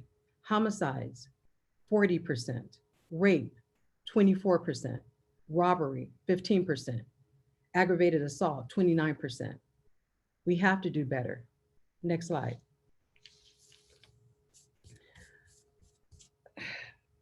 This is the elephant that's in the room. This is what no one wants to talk about, but we're going to talk about it now. We're going to talk about the raw numbers. And for example, the population, again, African Americans, 9%, but account for 44% of the violent crimes in the city of Los Angeles, 34% of the homicides, 32% of the rapes, 52% of the robberies, and so on. Hispanics, 49% of the population, but account for 39% of the violent crime, 34% of the homicide. These numbers are not concocted by police officers. There's no conspiracy theory here. These are what are reported by the victims of crime and by officers during their investigation. The residents, again, of Los Angeles deserve to be safe in their communities. Looking at these numbers, do Black lives really matter in the community? Next slide. So again, African-American suspects account for 13,485 violent crimes. That is 44% of the 30,975 total violent crime suspects in 2019. This is alarming. We have to do better. I'm glad that we're on this call so we can collaborate. The residents of our community are suffering. Next slide. Black residents, African-American residents represent 9% of the population of Los Angeles, and we talked about that before. Next slide. We want to protect the innocent against being victimized by suspects, but it doesn't matter what color they are. A victim is a victim. But if LAPD arrested the 13,485 Black violent crime suspects, does that mean that LAPD officers are biased against Black Angelenos? The answer to that is no. The numbers don't lie. Next slide. What we want you to understand as LAPD officers work in the streets, sworn to protect and serve the community, is that LAPD officers target criminal behavior, not race, not creed, not color, not sexual orientation. We target criminal behavior and period. We want our residents to be safe. That's why we wear the badge. That's why we come to work each and every day. Next slide. And Rob will take over from here. Yeah, and part of what the Los Angeles Police Protective League is seeking to do, because we firmly believe that our department is the national standard bearer, is we have taken a leadership role, not just here in the state, but nationally when it comes to the discussion of reforms. Because nearly all reforms that are being talked about are already in place within our department. We have gotten ourselves a position and a seat at the table on a federal level. Part of what we did in launching a campaign for a national reform plan was to begin some polling to see where the Los Angeles voters are when it comes to reform. In our polling, we found out that voters do support real reform that maintains police services. 86% of those polled in LA City rejected the concept of the people's budget. Next slide, please. What you're seeing are some stats that we pulled out from that polling. And you will see that over 90% support for things like determining which non-violent and non-emergency calls don't require a police response. Over 90% support for determining which calls require specially trained officers and mental health experts to help us safely manage those crisis incidents. Next slide. We also found 93% support for increasing funding for things like de-escalation and crisis intervention for our officers. 90% support for implementing a national database of officers fired for gross misconduct, which prevents them from being hired by other agencies, which is part of the LAPPL National Reform Plan. Next slide, please. Thank you, Rob. So as far as the President Obama's task force on the 21st century policing, in short, this is what it says. Law enforcement agencies should adopt procedural justice as guiding principles for internal and external policies. It goes on to say, it follows that officers who feel respected by their organizations are more likely to bring this respect into their interactions with the people they serve. This is President Obama's words. Now, I can tell you today, LAPD officers do not feel respected by their city leaders. And here's why. There's just a little background. I have 27 years on this job. I came on this job to work in my communities, to make my community safe. I grew up in South LA. I worked 77 Southwest, Southeast region. But let me tell you why officers do not feel supported. It's because there's little to no public recognition by police commission, political leaders, political politicians on advancement made by LAPD over the last several decades. Reform plans that include items already implemented by LAPD, public ridicule by city leaders, city politicians of department, and the officers.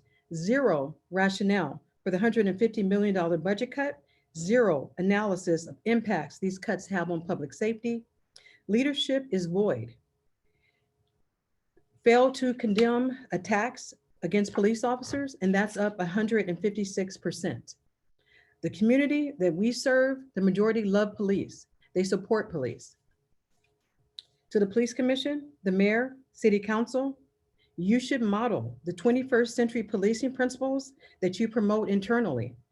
The failure to do so has led to the lowest police officer morale since I've been on this job, which is 27 years. You have to do better protecting your police officers.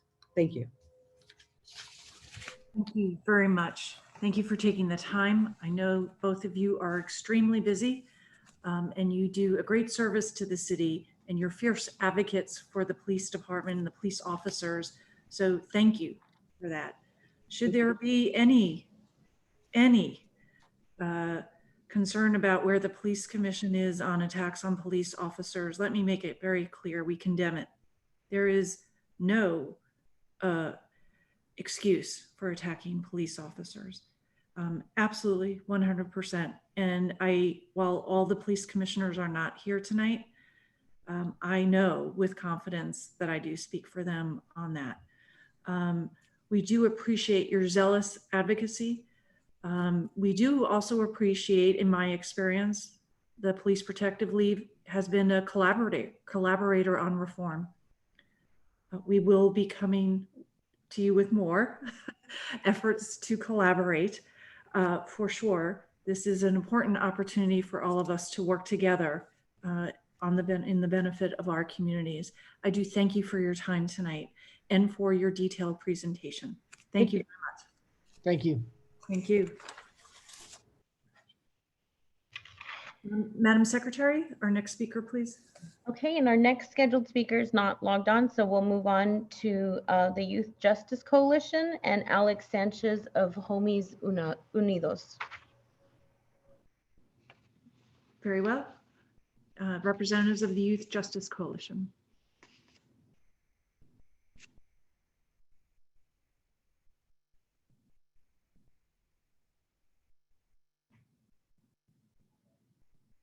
Very well. It looks like you've been brought up. If you could open your microphones and your cameras if you choose. There we go. Can you hear me? Yes, we can. Thank you. Please begin whenever you're ready. Okay. My name's Alex Sanchez. I do have, I'm a subcontract with the Olympic Grid in the in the Koreatown area of Los Angeles. We've been doing work in the community for over 20 years, primarily with Central American youth. And the importance of the work that we're doing right now to reduce violence in the area has been overshadowed by the rhetoric of the anti-immigrant rhetoric that's coming out of Washington, D.C. Youth are afraid to participate. And they are fearful now more than ever of law enforcement. We do have events in which we need to take into consideration if for some reason ICE might show up. And it makes it really difficult for us to be able to do our intervention to continue reducing violence in the area. We definitely need support. We want LAPD to also be supportive of our programs and give us our proper respect in regards to the work that we do. There's been situations where LAPD is trying to undermine our work. We want to be able to also feel free to speak on the issues that affect our communities in regards to police brutality. It's happened quite frequent that primarily those that have been labeled gang members are more affected by police brutality, just by the simple sense that they have been labeled a gang member kind of justifies any type of police brutality. And we need to stop doing that. And we need the support of law enforcement to also do that. I was hearing Miss M. Hey, I'm not gonna give her justice in trying to pronounce her first name, but she was talking about Koreatown and the and the Asian community that also needs support. We want to collaborate in helping in the Asian community of Koreatown and other places to be able to have their voice, the voice of those Asians that have been affected by gang violence and whatnot. We have recently, and you'll hear also from Skip Townsend, has started the Black and Brown Alliance for Justice, in which I also reached out to the Asian community to try to bring some of them in. That has not happened. So I'm really happy that people are willing to speak on that. And I hope that I get her contact, or she could contact me to see how we could further do this work and collaborate. There's other issues in regards to what police could do and this commission and some of the things that they could do. We know that there's many officers that are trying to do the right thing. You know, but we understand that there are officers that do bad things that bring down the morale of the law enforcement overall. And that's why we are here during these times with Black Lives Matter and all the arrests that's happened because of those officers that have not done justice to law enforcement. We want to make clear that we would like the commission and law enforcement to also investigate law enforcement that not only do harm in the community in regards to police brutality, but also do harm in the courtrooms. We've known of officers that are willing to lie under oath to get a conviction. We know of officers that have perjured themselves in courts as gang experts, and they continue to be gang experts in other courtrooms, having been perjured before.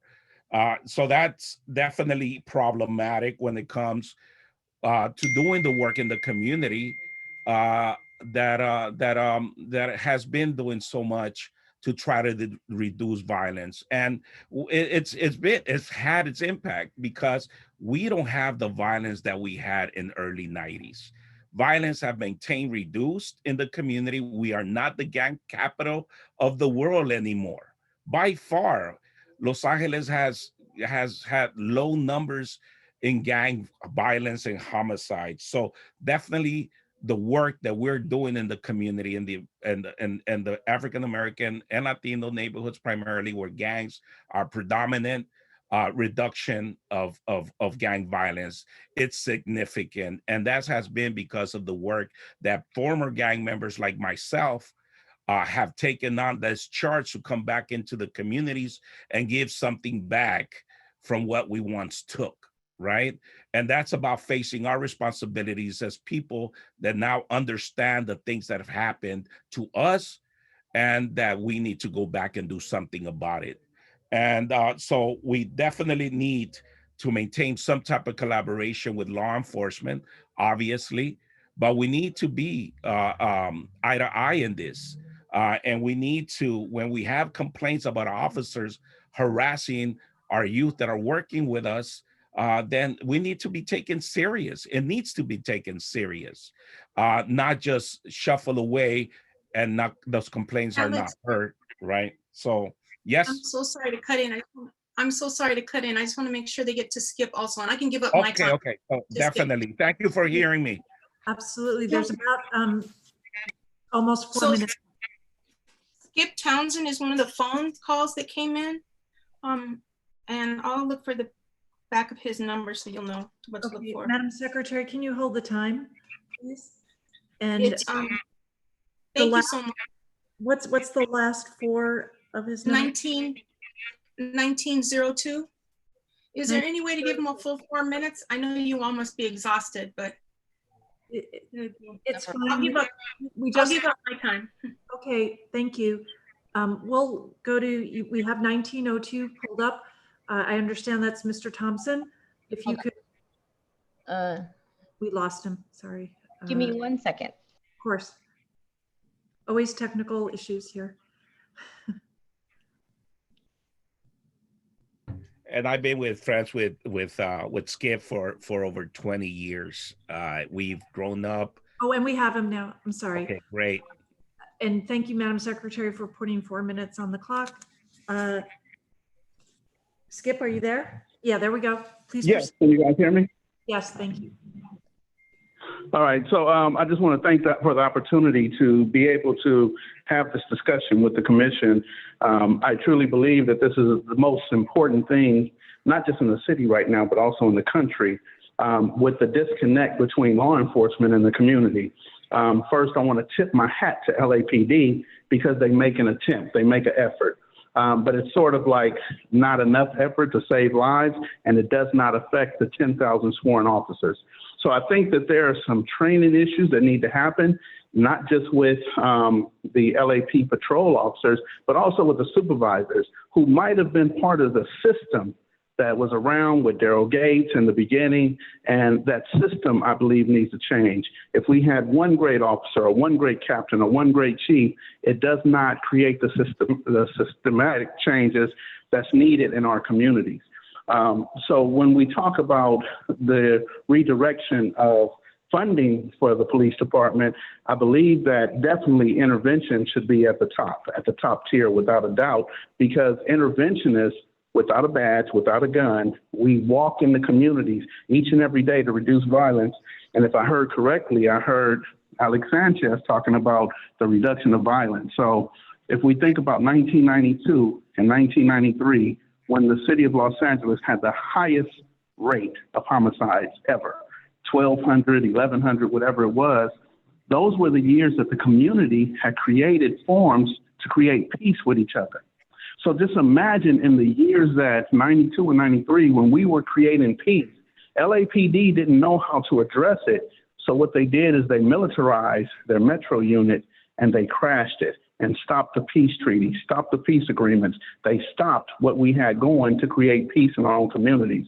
At that point, we're looking at a law enforcement agency that at that time is us against them. So we're thinking that, how do we heal from this? How do we begin the healing process? So as I fast forward to intervention and those individuals who came before me who were doing intervention, the one thing they never did was the healing process, not between law enforcement and the community, or not even with the community. So there's a fear of the children. There's a fear of the parents that law enforcement is going to shoot or kill or mistaken identity one of our children. We've never addressed the issues of all the wrongfully convicted. There are so many people who are coming home in the city and the state and the county are paying money for the wrongfully convicted. We have to go back and address that because the community needs to heal from this. So I think that it's a very important topic to have. I think that the intervention workers should be trained to be able to do trauma-informed care with domestic violence, with other issues that we really don't need law enforcement to get involved because it creates an issue to where now we have officer-involved shootings.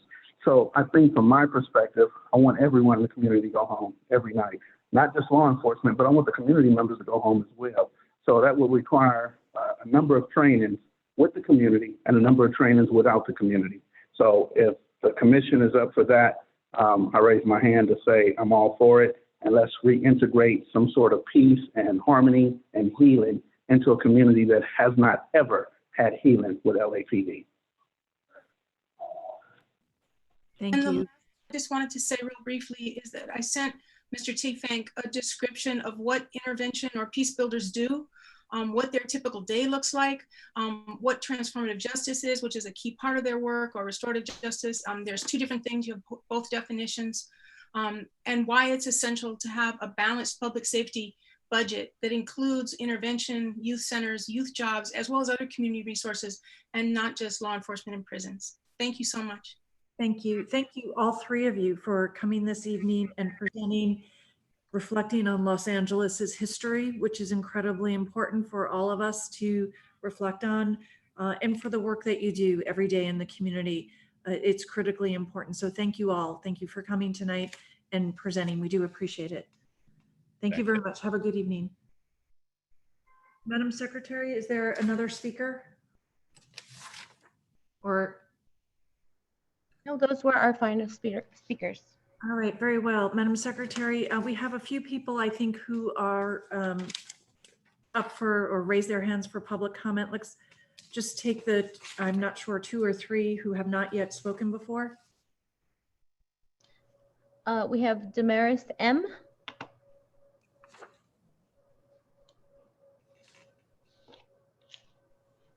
Hi, thank you for recognizing me. I'm going to try to keep it as brief as possible. As a social master of social work, I've been working with the PET team in the past, and I know that I had troubles when I had to communicate, when I had to work with clients who were a danger to themselves or others. And sometimes we would have to wait up to 3 to 5 hours for the PET team. And for people who are not familiar with the PET team, they are the Psychiatric Mobile Response Team. They work with LAPD. And so social workers, we rely on the LAPD when we feel that a person is a danger to themselves or others. And so I just wanted to put it out there that we need our police as social workers. They work together. And so I think it's important to have in the community people that we can rely on, because they do a service that I cannot do. I didn't take an oath to serve and protect. I took an oath to inform. I took an oath to help people in a way that police officers, that I can't do as a police officer. So I just wanted to put it out there that police do such an important job, and I want to see more collaboration between social workers and police. It's disparaging that programs like the Drug Abuse Resistance Education, the DARE program, had been cut, and victims unit services have been cut in the past. So I would like to see more programs like this to help our community members. So. Thank you. Our next speaker, please. Our next speaker is Lillian M.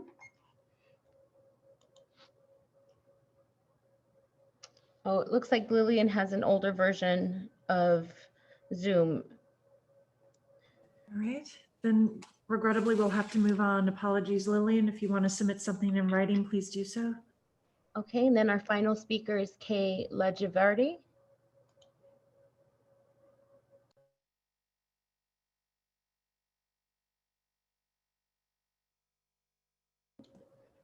You'll have to unmute. Yeah. Okay, you need to unmute if you want to speak. If not, we might have lost Kay. All right, it appears Kay is not available to speak. So with that, I'm just going to close the meeting with a few short, I'm sure at this stage you'll all appreciate brevity. By my count, and it's very unofficial, I believe during these forums we have heard from 44 different organizations with 75 individuals.